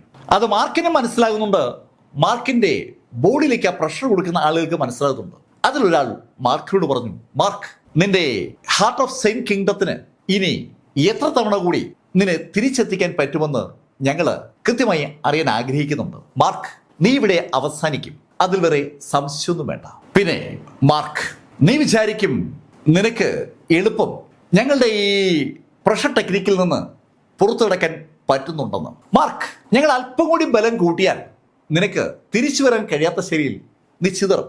അതിനുള്ള സമയം ആകാത്തത് കൊണ്ടാണ് ഞങ്ങളത് ചെയ്യാത്തത്. ആ 8 പേരും അവരുടെ ശക്തി പൂർണ്ണമായും മാർക്കിന് മുകളിൽ ഉപയോഗിച്ചിട്ടില്ല എന്ന ഒരു ശൈലിയിലുള്ള ഡയലോഗാണ് അവർ പറഞ്ഞത്. അത് കേട്ടതും മാർക്ക് അവരോട് പറഞ്ഞു, ഹേയ് വാചകം അടിക്കാതെ അറ്റാക്ക്. അങ്ങനെ മാർക്ക് ധൈര്യപൂർവ്വം പറഞ്ഞതും അവരുടെ ബോഡിയിൽ നിന്ന് ഒരു പ്രകാശം കൂടി വീണ്ടും ആ നക്ഷത്രങ്ങൾക്ക് മുകളിലേക്ക് പറന്നു കയറി. ശരിക്കും അവരുടെ അടുത്ത കൈ ഒന്ന് ആക്ടിവേറ്റ് ചെയ്തതും അതിൽ നിന്ന് നേരത്തെ അതേ ശക്തിയിൽ പ്രകാശം ആ നക്ഷത്രത്തിൽ ലയിച്ചു ചേർന്നപ്പോൾ ആ നക്ഷത്രത്തിന്റെ ശക്തി ഒരു മടങ്ങ് കൂടി അങ്ങ് വർദ്ധിച്ചു. സ്വാഭാവികമായും മാർക്കിന് മുകളിൽ അനുഭവപ്പെടുന്ന പ്രഷറും അതുപോലെ കൂടുകയാണ്. ആ നക്ഷത്രങ്ങളിൽ നിന്ന് പിന്നീട് പ്രകാശ തൂണുകൾ മാർക്കിന്റെ മുകളിലേക്ക് വരുന്നതും മാർക്ക് അങ്ങ് ചിതറും. മാർക്ക് ഇപ്രാവശ്യം ചിതറിയതും മാർക്കിന്റെ ആ ചിതറിയ കഷ്ണങ്ങളൊക്കെ പെട്ടെന്ന് ബട്ടർഫ്ലൈകളായി മാറി. അതിമനോഹരമായ ബട്ടർഫ്ലൈകൾ അതിവേഗമാണ് അവിടെ പറന്നത്. മാർക്കിന്റെ ബോഡിയിൽ നിന്ന് പുറത്തേക്ക് വന്ന ബട്ടർഫ്ലൈകൾ മാർക്കിന് ചുറ്റും നിൽക്കുന്ന ആ 8 ആളുകളുടെയും ബോഡിയിലേക്ക് തൊടുമ്പോൾ അവരുടെ ബോഡി പതുക്കെ ഉരുകി തുടങ്ങിയാണ്, ശരിക്കും ദ്രവിച്ചു പോവുകയാണ്. ആ ബട്ടർഫ്ലൈ ടെക്നിക്കിന്റെ ആ കിടിലൻ കപ്പാസിറ്റി ആ ലോഡുകളെയും ഒന്ന് അമ്പരപ്പിച്ചു എന്ന് പറയാം. അവർക്കും ഈ ഡ്രീം ഓഫ് ബട്ടർഫ്ലൈ ടെക്നിക്ക് അറിയാം. മാർക്ക് അതെങ്ങനെ കരസ്ഥമാക്കി എന്നുള്ള കാര്യമാണ് ശരിക്കും അവർക്ക് അറിഞ്ഞുകൂടാത്തത്. അവർ അമ്പരപ്പോടെ ആ ഡ്രീം ഓഫ് ബട്ടർഫ്ലൈ ടെക്നിക്കിലേക്ക് നോക്കുമ്പോൾ ആ 8 പേരും ഒന്ന് പുറകോട്ട് മാറി ഒന്ന് കറങ്ങിയതും അവരുടെ ബോഡിയിലുണ്ടായ മുറിവുകൾ ആ നിമിഷം അങ്ങ് അപ്രത്യക്ഷമായി. അവര് ഡാവോ ലെവൽ 9 ആണ് എന്ന് ആ കാഴ്ച വിളിച്ചു പറയുകയാണ്. ശരിക്കും അവിടെ നിൽക്കുന്ന ആ ലോഡുകളെക്കാൾ ശക്തരാണ് ആ ലോ ഓഫ് എൻഫോഴ്സ്മെന്റിന്റെ ആളുകൾ. അവരുടെ ശക്തി മാർക്ക് ഫെല്ലർ തിരിച്ചറിഞ്ഞു. മാർക്ക് തിരിച്ചറിയുമ്പോഴേക്കും ആ ബട്ടർഫ്ലൈകൾ വീണ്ടും മാർക്കായി മാറിയിരുന്നു. മാർക്കിന്റെ യഥാർത്ഥ രൂപത്തിലേക്ക് മാർക്ക് മടങ്ങി വന്നതും ആ ലോ ഓഫ് എൻഫോഴ്സ്മെന്റുകാർ മാർക്കിനെ ഒന്ന് സൂക്ഷിച്ചു നോക്കി. മാർക്ക് ഇതുവരെ അറ്റാക്ക് ഏറ്റുവാങ്ങുകയായിരുന്നു. ആദ്യമായിട്ടാണ് ബട്ടർഫ്ലൈയുടെ രൂപത്തിൽ മാർക്ക് അവർക്ക് നേരെ അറ്റാക്ക് നടത്തുന്നത്. അതുകൊണ്ടാണ് അവരുടെ മുഖത്ത് ഒരു ദേഷ്യം ഉണ്ടായത്. അവർ മാർക്കിനോട് പറഞ്ഞു, ഏയ് മാർക്ക് ഫെല്ലർ, നിന്നെ ഇതാ ഞങ്ങൾ അവസാനിപ്പിക്കുന്നു. അങ്ങനെ പറഞ്ഞുകൊണ്ട് അവർ 8 പേരും അവരുടെ 2 കൈയും മാർക്കിന് നേരെ ചൂണ്ടിയതും മാർക്കിന്റെ മുകളിലുണ്ടായിരുന്ന ആ നക്ഷത്രം അങ്ങ് അപ്രത്യക്ഷമായി. അതിനു പകരം 16 ജോഡി പ്രകാശ ബീമുകൾ മാർക്കിന് നേരെ ഉണ്ടാവുകയാണ്. മാർക്ക് സെൻട്രലൈസ് ചെയ്യപ്പെട്ടുകൊണ്ട് അതിശക്തമായ 16 ബീമുകൾ മാർക്കിന് നേരെ വന്നതും മാർക്കിന്റെ ബോഡിയിൽ മാർക്ക് അവസാനമായി സ്വന്തമാക്കിയ ആ നൈറ്റ് എനർജി ആക്ടിവേറ്റ് ചെയ്തു. ആ നൈറ്റ് എനർജി ആക്ടിവേറ്റ് ചെയ്ത അതേ നിമിഷത്തിൽ മാർക്ക് ഫെല്ലർ ആ റിങ്ങിൽ ഒന്ന് പിടിക്കുകയും ചെയ്തു. സോൾ സപ്രസിംഗ് ബെല്ലിലേക്ക് മാർക്ക് ഒന്ന് പിടിച്ചുകൊണ്ടാണ് ആ നൈറ്റ് എനർജി മാർക്ക് ആക്ടിവേറ്റ് ചെയ്തത്. ആ നിമിഷത്തിൽ മാർക്കിന്റെ ചുറ്റും ശരിക്കും പ്രകാശ വിസ്ഫോടനങ്ങളുടെ തുടർച്ചയായ അനിശ്ചിതമായ ഒരു ശൃംഖല തന്നെ സൃഷ്ടിക്കപ്പെട്ടു. എന്താണ് സംഭവിച്ചതെന്നോ എന്താണ് സംഭവിക്കുന്നതെന്നോ ആർക്കും ഒരു പിടിയില്ല. സ്ഫോടനം. മാർക്കിന് ചുറ്റും പ്രകാശം ഇങ്ങനെ പൊട്ടിച്ചിതറുകയാണ്. ആ പ്രകാശം പൊട്ടിച്ചിതറി പെട്ടെന്ന് ആ എൻ്റെ മേഖല മുഴുവൻ അങ്ങ് വ്യാപിച്ചു. മാർക്കിന്റെ ചുറ്റുമായി ഉണ്ടായ ആ പ്രകാശ വിസ്ഫോടനങ്ങൾ ഒരു വല്ലാത്ത ആഹ്ലാദമാണ് ആ ത്രിമൂർത്തികൾക്ക് ഉണ്ടാക്കിയത്. വൻതോതിലുള്ള പ്രകാശ വിസ്ഫോടനം കഴിഞ്ഞപ്പോൾ അവിടെ മാർക്ക് ഫെല്ലർ ഇല്ല. മാർക്ക് അനവധി ചെറു കഷ്ണങ്ങളായി ചിതറി അവിടെ അവസാനിച്ചു എന്ന് വ്യക്തമാണ്. നേരത്തേക്ക് മാർക്ക് ഫെല്ലർ പൊട്ടിച്ചിതറുമ്പോൾ അടുത്ത നിമിഷത്തിൽ മാർക്ക് തിരിച്ചു വരുവാൻ മാർക്കിന്റെ ഉള്ളിലെ ആ ഹാർട്ട് ഓഫ് സെയിന്റ് കിങ്ഡത്തിന്റെ കപ്പാസിറ്റിയെ കുറിച്ച് അവർക്കൊക്കെ അറിയാം. ഹാർട്ട് ഓഫ് സെയിന്റ് കിങ്ഡത്തിന് അങ്ങനെ ഒരു കപ്പാസിറ്റി ഉണ്ട്. സീൽ ഓഫ് ഹെവൻ റിട്ടേണിങ്ങിന്റെ കപ്പാസിറ്റി, അതാണ് ആളുകളെ തിരിച്ചു പിടിക്കുന്നത്. അത് ആക്ടിവിറ്റി ചെയ്യുന്നതിന് ഒരു പരിധിയുണ്ട്. ആ പരിധി മാർക്ക് കടന്നുകൊണ്ടാണ് മാർക്കിന് തിരിച്ചു വരാൻ പറ്റാത്തത്. ആ ഒരു ധാരണ ആ ത്രിമൂർത്തികൾക്ക് ഉള്ളതുകൊണ്ടാണ് ത്രിമൂർത്തികളുടെ മുഖത്ത് പുഞ്ചിരി വിരിഞ്ഞത്. മാർക്ക് ഫെല്ലർ ആ പ്രകാശത്തിൽ അപ്രത്യക്ഷമായി എന്ന യാഥാർത്ഥ്യം തിരിച്ചറിഞ്ഞ ആ ത്രിമൂർത്തികൾ മൂവരും ചേർന്ന് മാർക്ക് നിന്ന ഭാഗത്തേക്ക് വന്നു. അവിടെ പതുക്കെ കാര്യങ്ങൾ വ്യക്തമായി തുടങ്ങിയാണ്. അവർ ആ ഭാഗം മുഴുവൻ അരിച്ചു പറങ്ങി തുടങ്ങി. അവർക്ക് വേണ്ടത് മാർക്കിന്റെ ആ വലത് കയ്യിലുണ്ടായിരുന്ന ആ മോതിരമാണ്. സോൾ സപ്രസിംഗ് റിങ് മാർക്ക് പൊട്ടിച്ചെറിയപ്പോൾ ഉറപ്പായും അവിടെ വീണ് കാണും. ആ റിങ്ങിന് വേണ്ടി ആ തറ മുഴുവൻ അവർ പരിശോധിക്കുമ്പോൾ അവർക്ക് ആ റിങ് ഒട്ട് കിട്ടുന്നില്ല. അവർ ആ പരിസരം മുഴുവൻ അരിച്ചു പറക്കുകയാണ്. എന്നിട്ടും റിങ്ങുമായി ബന്ധിപ്പിച്ച് ഒരു കാര്യവും കിട്ടാതെ വന്നതും സംശയത്തോടെ ആ മൂവർ സംഘം ചുറ്റും നോക്കുമ്പോഴാണ് മാർക്കിനെ അറ്റാക്ക് ചെയ്ത ആ 8 പേരെയും അവർ കാണുന്നത്. ആ 8 പേരുടെയും ബോഡി ഏതാണ്ട് പകുതി കത്തിയിട്ടുണ്ട്. ആ സ്ഫോടനത്തിൽ അവർക്കും പരിക്ക് പറ്റുന്നുള്ള യാഥാർത്ഥ്യം ഇപ്പോഴാണ് ആ ത്രിമൂർത്തികൾ കാണുന്നത്. മാർക്കിന്റെ ബോഡിക്ക് ചുറ്റുമുണ്ടായ പ്രകാശ വിസ്ഫോടനം ശരിക്കും ആ 16 പ്രകാശ ബീമുകളുമായി കണക്ട് ചെയ്ത് തിരിച്ച് ബാക്ക് ഫയർ ചെയ്ത് എത്തിയത് ആ 8 പേരിലേക്കുമാണ്. 8 പേരുടെയും ബോഡിയിൽ ഉണ്ടായിരുന്ന ഡ്രസ്സുകൾ ആദ്യം കത്തി. അതേ വേഗതയിൽ അത് അവരുടെ ബോഡിയിലേക്ക് വ്യാപിക്കുകയായിരുന്നു. അങ്ങനെ അവന്മാർ പിന്മാറിയപ്പോഴാണ് ശരിക്കും ആ ട്രയാങ്കിളുകൾ ഉപയോഗിച്ചുള്ള അവരുടെ ആ അറ്റാക്ക് അവസാനിക്കുന്നത്. അവിടെ മാർക്ക് എങ്ങോട്ട് പോയെന്നറിയാതെ ആ 8 പേരും അന്തപ്പെട്ട് നിൽക്കുകയാണ്. മാർക്ക് ഫെല്ലർ അവരുടെ മുന്നിൽ പൊട്ടിത്തെറിക്കാൻ ശ്രമിച്ചത് അവർ കണ്ടതാണ്. അതുപോലെ തിമോത്തികളും. ഇവർ മാത്രമല്ല, വേറെ കുറേയേറെ ആളുകളുണ്ട്. അവരൊക്കെ വല്ലാത്ത അമ്പരപ്പിലാണ്. അവര് ആ എൻറ്റയർ മേഖലയെ അരിച്ചു പറക്കുകയാണ്. ആ പ്രകാശ വിസ്ഫോടനത്തിനിടയിലൂടെ മാർക്ക് ആ തുറസായ സ്ഥലത്തേക്ക് വന്ന ആ ഇടനാഴിയിലൂടെ ഓടി രക്ഷപ്പെട്ട് കാണോ. ആ ഇടനാഴി മൈനകത്തേക്കാണ് പോകുന്നത്. അങ്ങനെ സംശയം തോന്നിയതും അനവധി ആളുകൾ ആ മൈനകത്തേക്ക് ഓടിയിറങ്ങി മാർക്കിനെ നിരീക്ഷിച്ചു തുടങ്ങി. അവിടെ എവിടെയെങ്കിലും മാർക്ക് ഉണ്ടോ എന്നാണ് അവർ നോക്കുന്നത്. അവിടെ ആ നിരീക്ഷണം നടക്കുന്നു. എല്ലാ ഭാഗത്തും മാർക്കിനെ അവർ തിരിയുമ്പോൾ മാർക്ക് അങ്ങ് അകലെ ഒരു സ്ഥലത്ത് ഒരു മുറിയിൽ അങ്ങനെ നിശ്ചലനായി കിടക്കുകയാണ്. ആ കിടക്കുന്നത് ഒരു ബെഡിലാണ്. ആ ബെഡിൽ അയാളുടെ പുറത്തുകൂടി ഒരു ഷീറ്റ് മൂടിയിട്ടുമുണ്ട്. മാർക്ക് അങ്ങനെ സുഖമായി മൂടി പൊതിച്ച് കിടക്കുകയാണ്. എത്ര നേരം മാർക്ക് അവിടെ കിടന്നു എന്ന് ചോദിച്ചാൽ മാർക്കിനെ അറിയില്ല. കണ്ണു തുറന്ന മാർക്ക് ചുറ്റും നോക്കുമ്പോൾ താൻ ഒരു കട്ടിലിൽ കിടക്കുകയാണ്. ഒരു ഷീറ്റ് കൊണ്ട് ദേഹം മൂടിയിട്ടുമുണ്ട്. മാർക്കിന് അത് തന്നെ ഒരു വല്ലാത്ത അതിശയം ഉണ്ടാക്കി. മാർക്ക് സാവധാനം കട്ടിൽ എണീറ്റിരുന്നു. കട്ടിലിൽ എണീറ്റിരുന്ന മാർക്ക് ഇപ്പോഴാണ് ആ റൂമിന്റെ പ്രത്യേകത ശ്രദ്ധിക്കുന്നത്. ആ റൂമിന് ചുറ്റും കണ്ണാടിയാണ് ഉള്ളത്. ഒരു കണ്ണാടി മുറിക്കുള്ളിലാണ് മാർക്ക് ഫെല്ലർ. മാർക്ക് ആ കട്ടിലിൽ നിന്ന് എണീറ്റ് ആ കണ്ണാടി മുറിയുടെ വാതിൽ എന്ന് തോന്നുന്ന ഭാഗത്തേക്ക് നടന്നു. മാർക്ക് ആ കണ്ണാടി മുറിയുടെ വാതിൽ എന്ന് തോന്നുന്ന ഭാഗം തുറന്ന് പുറത്തേക്ക് ഇറങ്ങി. പുറത്ത് വിശാലമായൊരു ഹാളാണ്. ആ ഹാളിന്റെ നേരെ എതിരെ മാർക്കിൻ്റെത് പോലെ കണ്ണാടി കൊണ്ടുള്ള ഒരു മുറി മാർക്ക് കണ്ടു. അവിടെ ആ മുറി മാർക്കിനെ ആകർഷിച്ചെന്ന് പറയാം. മാർക്ക് ആ മുറിക്ക് നേരെ നടന്നു തുടങ്ങി. ആ മുറിക്ക് നേരെ നടന്നു വന്ന മാർക്ക് ഫെല്ലർ അടഞ്ഞു കിടന്ന ആ ഗ്ലാസ് ഡോർ പതുക്കെ തള്ളി തുറന്നു. ആ ഗ്ലാസ് ഡോർ തള്ളി തുറന്ന മാർക്ക് പെട്ടെന്ന് അങ്ങ് നിശ്ചലനായി പോവുകയാണ്. അവിടെ ഒരു കിടക്കയിൽ ഒരു സ്ത്രീ പൂർണ്ണ നഗ്നിയായി അങ്ങനെ കിടക്കുകയാണ്. അവര് കമഴ്ന്ന് കിടക്കുകയാണ്. കമഴ്ന്ന് കിടക്കുന്ന അവരുടെ കൈകളിൽ ഒരു പുസ്തകം പോലെ എന്തോ ഉണ്ട്. അവരത് നോക്കിക്കൊണ്ടാണ് കിടക്കുന്നത്. തന്റെ പുറകിൽ വാതിൽ തുറക്കപ്പെട്ടു എന്നുള്ള യാഥാർത്ഥ്യം ആ കിടക്കയിൽ കിടക്കുന്ന നഗ്ന സുന്ദരിക്ക് മനസ്സിലായി. പെട്ടെന്ന് അവരെ ഇടത് കൈ ഉയർത്തിയതും അവരുടെ ദേഹത്തിന് മുകളിലേക്ക് ഒരു ഷീറ്റ് എവിടെന്നോ പറന്നു വന്ന് വീണു. അതിനിടയിൽ മാർക്ക് വാതിലടക്കുകയും പുറത്തേക്ക് ചാടി മാറുകയും ചെയ്തു. മാർക്കിന് ആകെ ഒരു ടെൻഷൻ. ഒരു മുറിയിലേക്ക് കിടക്കുമ്പോൾ ഒരു സാമാന്യ മര്യാദ എന്ന നിലയിൽ വാതിൽ മുട്ടണം. അങ്ങനെ മുട്ടാതെ താൻ കടന്നത് എന്തായാലും തെറ്റായിപ്പോയി. അങ്ങനെ തോന്നിയപ്പോഴും മാർക്കിന്റെ ഉള്ളിലേക്ക് ആ സ്ത്രീയുടെ മുഖം കടന്നു വന്നു. മാർക്ക് 2 കൽപ്പിച്ചു ഉറക്കെ വിളിച്ചു, മിസ് മെങ്, മെങ് നിങ്ങളല്ലേ അത്? അങ്ങനെ മാർക്ക് ചോദിക്കുമ്പോൾ അകത്തുനിന്ന് ഒരു മറുപടിയില്ല. മാർക്കിന് വീണ്ടും ആ മുറിയുടെ വാതിൽ തള്ളി തുറക്കാൻ ഒരു മടി. മാർക്ക് സാവധാനം തന്റെ മുറിയിലേക്ക് മടങ്ങി. അവിടെ ആ മുറിയിൽ കിടക്കയിൽ വന്നു കിടന്ന മാർക്ക് പെട്ടെന്ന് ഷീറ്റ് വലിച്ച് തലയ്ക്കൂടെ മൂടി. താൻ അനുവാദമില്ലാതെ ഒരു യുവതിയുടെ മുറിയിലേക്ക് കടക്കുകയായിരുന്നു.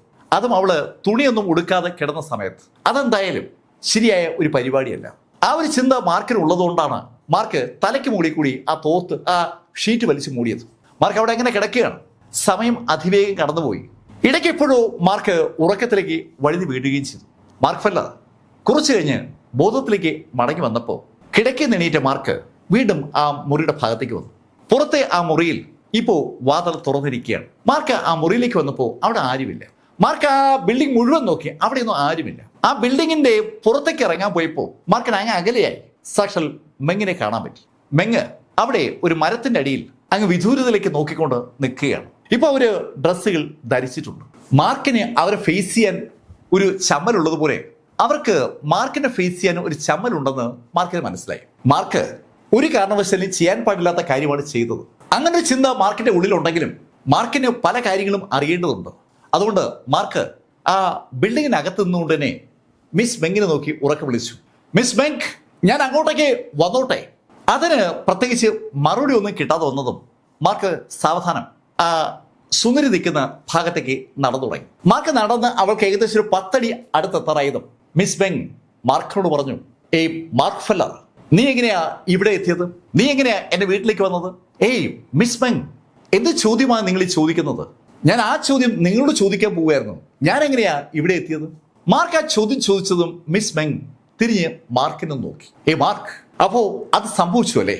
മിസ് മെങ്, നിങ്ങൾ പറയുന്നത് എനിക്ക് മനസ്സിലാകുന്നില്ല. അങ്ങനെ മാർക്ക് പറയുമ്പോൾ മാർക്കിന്റെ വലത് കൈ വളരെ യാദൃശ്യവശാൽ മുകളിലേക്ക് ഒന്ന് ഉയർന്നു. ആ കൈ ഉയർന്നതും മാർക്കിന്റെ കയ്യിലേക്ക് നോക്കിയ മെങ് മാർക്കിനോട് പറഞ്ഞു, നിന്റെ കയ്യിൽ ഇപ്പോൾ ഉള്ളത് സോൾ സപ്രസിംഗ് റിംഗ് ആണ്. ഒരു കാരണവശാലും നീ അത് നഷ്ടപ്പെടുത്തരുത്. നിന്റെ കയ്യിലുള്ള ആ റിങ്ങിന് പുറമെ 2 റിങ്ങുകളുടെ ഈ പ്രപഞ്ചത്തിൽ ആകെ ഉള്ളൂ. ഈ പ്രപഞ്ചത്തിലെ ഏത് ജീവജാലങ്ങളുടെയും സോളിനെയും സപ്രസ് ചെയ്യാൻ ആ റിങ് ഉപയോഗിച്ച് പറ്റും. ആ റിങ് ദൈവങ്ങൾക്ക് പോലും വേണ്ടപ്പെട്ടതാണ്. അതുകൊണ്ട് ഒരിക്കലും നഷ്ടപ്പെടുത്തരുത്. അങ്ങനെ പറഞ്ഞിട്ട് ആ മെങ് മിന്നൽ വേഗതയിലാണ് അവിടുന്ന് അപ്രത്യക്ഷമായത്. അവരെങ്ങോട്ടാണ് പോയതെന്ന് മാർക്കിന് പിടിയില്ല. അന്ന് ഏകദേശം വൈകുന്നേരമായപ്പോൾ മെങ് മടങ്ങിയെത്തിയ മെങ് മാർക്കിനോട് പറഞ്ഞു, മാർക്ക്, നീയാണ് ആ പ്രിസൺ തകർത്തതെന്ന് ഇപ്പോ എനിക്ക് ബോധ്യമായി. മെങ്, അതെങ്ങനെ ബോധ്യമായത്? മാർക്ക്, എനിക്കിന്ന് വളരെ അനായാസമായിട്ട് ആ സാൻ വോമിനെ കൊല്ലാൻ പറ്റി. അവൻ ഇനി നമ്മുടെ ഈ സെയിം കിങ്ഡത്തിന് ഒരു പ്രശ്നമാകില്ല. Mark, thank you. ഈ സെയിം കിങ്ഡത്തെ ആ സാൻ വോമിന്റെ പിടിയിൽ നിന്ന് രക്ഷിച്ചതിന് നിന്നോട് എനിക്കൊരു കടപ്പാടുണ്ട്. അങ്ങനെ പറഞ്ഞ മെങ് മാർക്കിനോടായി പറഞ്ഞു, മാർക്ക്, നിന്നെ ഇപ്പോൾ എല്ലാ ആളുകളും തിരക്കി തുടങ്ങിയിരിക്കുകയാണ്. അവർ കരുതുന്നത് നീയാണ് ആ പ്രിസൺ ഉണ്ടാക്കിയതെന്നാണ്. നിന്റെ കയ്യിലെ മോതിരം അവരൊക്കെ കണ്ടിട്ടുണ്ടോ? ആ മോതിരമുള്ള വ്യക്തിയുടെ കൈ മാത്രമാണ് നേരത്തെ ആളുകൾ കണ്ടിട്ടുള്ളത്.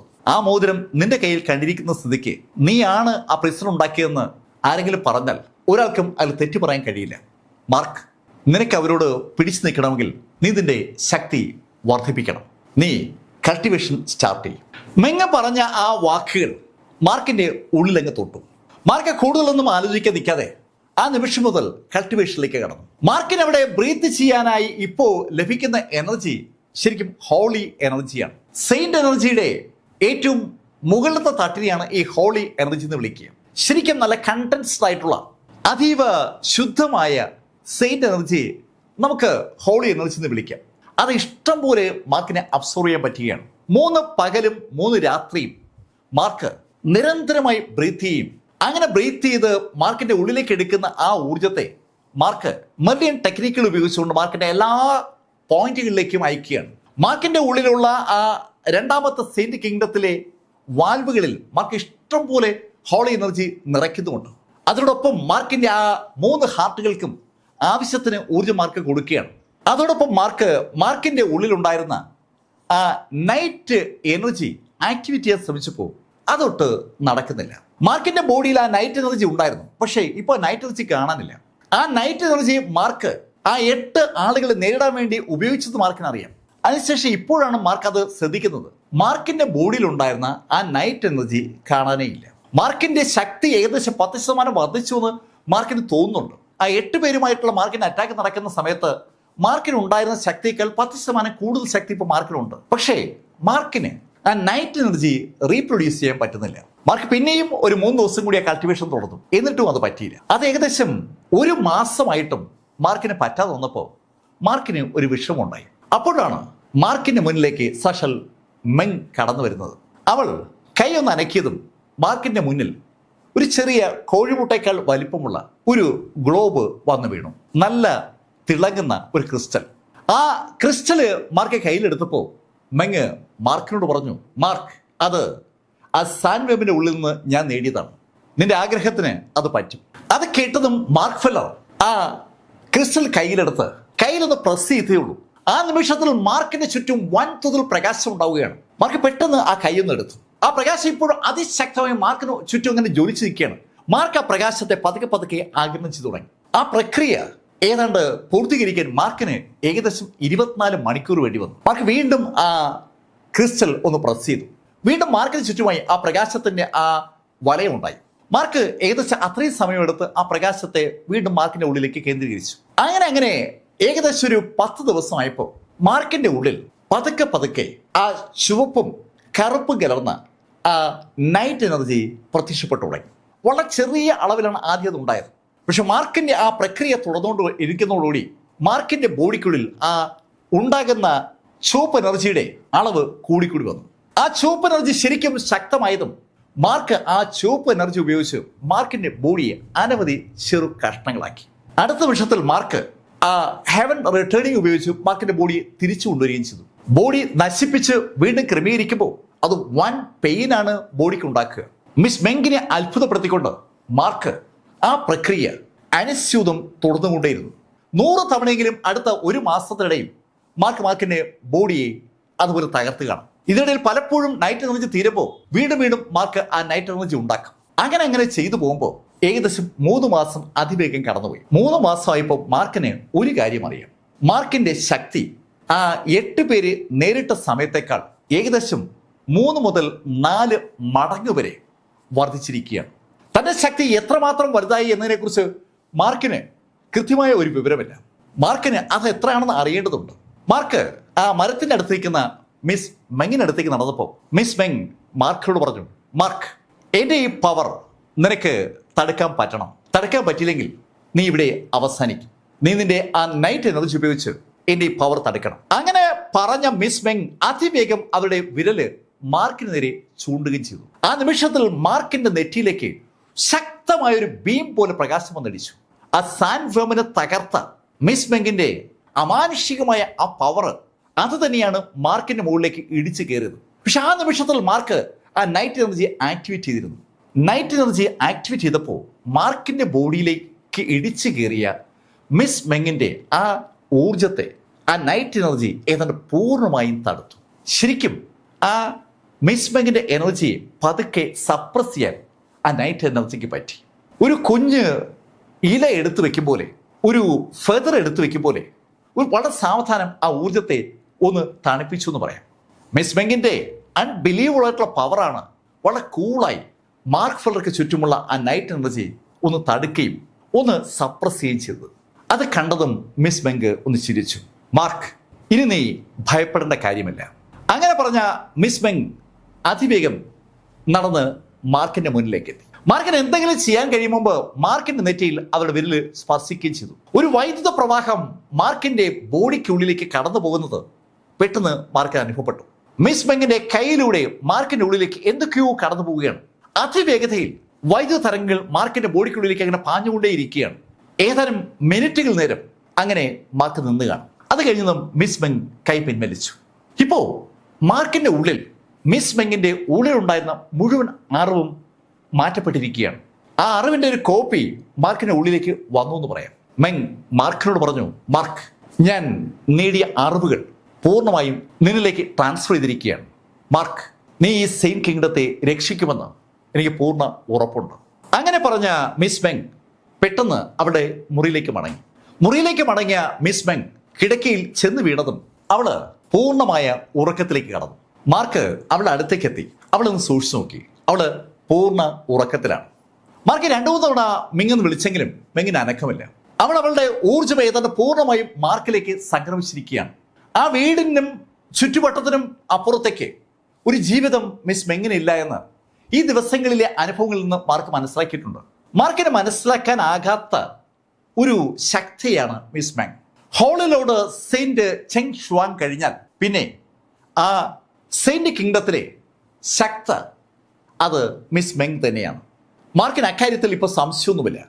ആ മെങ്ങാണ് അവളുടെ ശക്തി, അവളുടെ അറിവ് അത് മാർക്കിന് ട്രാൻസ്ഫർ ചെയ്തിരിക്കുന്നു. താൻ കൂടുതൽ ശക്തനായിരിക്കുന്നു. ഇനി ഇവിടെ നിൽക്കുന്നതിൽ അർത്ഥമില്ല. അങ്ങനെ തോന്നിയതും മാർക്ക് ഫെല്ലർ ചലിച്ചത് ആ മൈൻഡ് ഭാഗത്തേക്കാണ്. മൈൻഡ് ഭാഗത്തെത്തിയ മാർക്ക് അവിടെ കാണുന്ന ആ മൈനുകളുടെ ഓറുകൾ അതിശക്തമായി അബ്സോർവ് ചെയ്തു തുടങ്ങി. മാർക്കിന്റെ ബോഡിയിൽ ഒരുപാട് വെസലുകളുണ്ടല്ലോ. ആ വെസലുകളിലേക്ക് മാർക്ക് ഓറ് ശേഖരിക്കുമ്പോൾ മാർക്കിന്റെ ഉള്ളിലെ ആ കത്തി വീണ്ടും ആക്ടിവേറ്റ് ചെയ്തു. മാർക്ക്, ഇത് കൊള്ളാം എന്താ അത് പറയുമ്പോഴേക്കും അത് ആ മേഖലയിലുള്ള ഓറുകൾ ഓട്ടോമാറ്റിക്കായിട്ട് വലിച്ചു തുടങ്ങി. എത്ര നേരം ആ ഡിവൈൻ സെൻസ് അവിടെ നിന്ന് ആ ഓറുകൾ വലിച്ചെടുത്ത് കാണുമെന്ന് മാർക്കിന് തന്നെ ഒരു നിശ്ചയമില്ല. കുറെ കഴിഞ്ഞപ്പോൾ ഒരു ഏമ്പൊക്കെ വിടുമ്പോൾ ഒരു ശബ്ദം മാർക്കിന്റെ ഉള്ളിൽ നിന്ന് മാർക്ക് തന്നെ കേട്ടു. ആ കത്തി, ആ ഊർജത്തിന്റെ ഉറവിടം, ആ ഡിവൈൻ സെൻസ് മാർക്കിനോട് പറഞ്ഞു, മാർക്ക്, ഞാൻ ഒന്ന് ഉറങ്ങുകയാണ്. ആ ഡിവൈൻ സെൻസിന് ആദ്യമായിട്ടാണ് അതിന്റെ രുചിക്കനുസരിച്ച് ഊർജം വലിച്ചെടുക്കാൻ പറ്റുന്നത്. മാർക്ക് നേരത്തെ അനവധി ഡീമനുകളെ കൊന്ന് അതിന്റെ ഇന്നർ കോറൊക്കെ എടുത്ത് കൊടുത്തിട്ടുണ്ടെങ്കിലും അതൊന്നും ഈ ഡിവൈൻ സെൻസിന് പോരായിരുന്നു. ഇപ്പോ അതിനൊരു സംതൃപ്തി വന്നിരിക്കുകയാണ്. ആ ഡിവൈൻ സെൻസ് ആരുടെ സെൻസാണ്, എന്താണ് അതിന്റെ അസ്തിത്വം, അതൊന്നും മാർക്കിന് അറിയില്ല. ഒരു കാര്യം മാത്രം മാർക്കിന് അറിയാം, മാർക്കിനേക്കാൾ പവർഫുൾ ആണ്. മാർക്കിനേക്കാൾ പവർഫുൾ ആയിട്ടുള്ള അനവധി ആളുകൾ മാർക്ക് കാണുകയാണ്. മാർക്ക് അതുകൊണ്ട് തന്നെ വളരെ ടാക്ടിക്കലായിട്ടാണ് ഇപ്പോൾ പെരുമാറുന്നത്. ശക്തരെ അധികം എതിർക്കാതെ മുന്നോട്ട് പോകാനുള്ള ആ തീരുമാനമാണ് മാർക്കിന്റെ കയ്യിൽ. അതേസമയത്ത് ശരിയല്ലെന്ന് തോന്നുന്ന ആളെ എന്ത് വില കൊടുത്ത് എതിർക്കും. അത് മാർക്ക് ഇപ്പൊ ശീലമാക്കിയിട്ടുള്ള ഒരു കാര്യമാണ്. മാർക്ക് ആ ഓറുകൾ നോക്കി മുന്നോട്ട് നടക്കുമ്പോൾ അവിടെ ഓറുകൾ കൊള്ളയടിക്കാൻ വന്ന ചില ആളുകളെ കണ്ടു. അവരുടെ ബോഡിയിൽ നിന്ന് മാർക്കിന് അവരെ കൊന്ന് റിങ്ങുകൾ സ്വന്തമാക്കാൻ അധികം സമയമൊന്നും വേണ്ടി വന്നില്ല. ആ റിങ്ങുകളൊക്കെ മാന്ത്രിക നിലവറകളാണ്. ധാരാളം മാന്ത്രിക നിലവറകൾ മാർക്കിന് കിട്ടിയപ്പോൾ മാർക്ക് ആ മാന്ത്രിക നിലവറകളിലേക്ക് അതിവേഗം ഓറുകൾ നിറച്ചു തുടങ്ങി. ആ മൈനിൽ നിന്ന് പുറത്തേക്ക് കടക്കാനുള്ള ഒരു തയ്യാറെടുപ്പിലേക്കാണ് മാർക്ക് വരുന്നത്. അതുകൊണ്ട് തന്നെ മാർക്ക് വീണ്ടും വീണ്ടും ഉള്ളിലേക്ക് പോകുമ്പോൾ കൊല്ലപ്പെട്ട് കിടക്കുന്ന ആളുകളുടെയൊക്കെ ബോഡികൾ മാർക്ക് കാണുന്നുണ്ട്. അവരുടെ ആരുടെയെങ്കിലും കയ്യിൽ നിലവറകൾ ഒളിപ്പിച്ചു വെച്ചിട്ടുണ്ടെങ്കിൽ അത് മാർക്ക് ഊരിയെടുക്കും. ചിലപ്പോൾ വളയായിരിക്കും, ചിലപ്പോൾ മോതിരമായിരിക്കും. മാന്ത്രിക നിലവറകൾ പല ശൈലിയിൽ മാർക്ക് കണ്ടിട്ടുണ്ട്. മാർക്കിനത് കാണുമ്പോൾ മാർക്ക് ആദ്യം ചെയ്യുക മാർക്കിന് ഡിവൈൻ സെൻസ് ഉപയോഗിച്ച് അതൊന്ന് സ്കാൻ ചെയ്യുകയാണ്. നിലവറയാണ്, വേറെ കുഴപ്പമൊന്നുമില്ല എന്ന് ബോധ്യപ്പെട്ടാൽ മാർക്ക് അതിലേക്ക് അവിടെയുള്ള ഓറ് നിറച്ചു തുടങ്ങും. ശരിക്കും ആവശ്യത്തിന് ഓറുകളായെന്ന് ബോധ്യമായതും Mark Feller link bro activate ചെയ്ത് അവിടുന്ന് പുറത്തേക്ക് കടന്നു. മാർക്ക് അതിവേഗം പുറത്തേക്ക് പായുകയാണ്. എത്ര ദൂരം മാർക്ക് യാത്ര ചെയ്ത് കാണുമെന്ന് മാർക്കിന് അറിയില്ല. ഒരു സിറ്റി കണ്ടപ്പോൾ മാർക്ക് അവിടേക്ക് ഇറങ്ങി. ആ സിറ്റിയുടെ മുന്നിൽ ഒരു വലിയ ബോർഡ് വെച്ചിട്ടുണ്ട്, ലോങ് സിറ്റി. മാർക്ക് ഫെല്ലറുടെ കഥയുടെ ഈ എപ്പിസോഡ് ഇവിടെ അവസാനിക്കുന്നു. അടുത്ത എപ്പിസോഡുമായി അടുത്ത ദിവസം നമുക്ക് വീണ്ടും കാണാം. ഇതുവരെ മാർക്കിന്റെ കഥ നിങ്ങളോട് പറഞ്ഞത് എം ലൈഫിൽ നിന്ന് BS ചന്ദ്രമോഹൻ. കമന്റിൽ ചെയ്യുക. Thank you.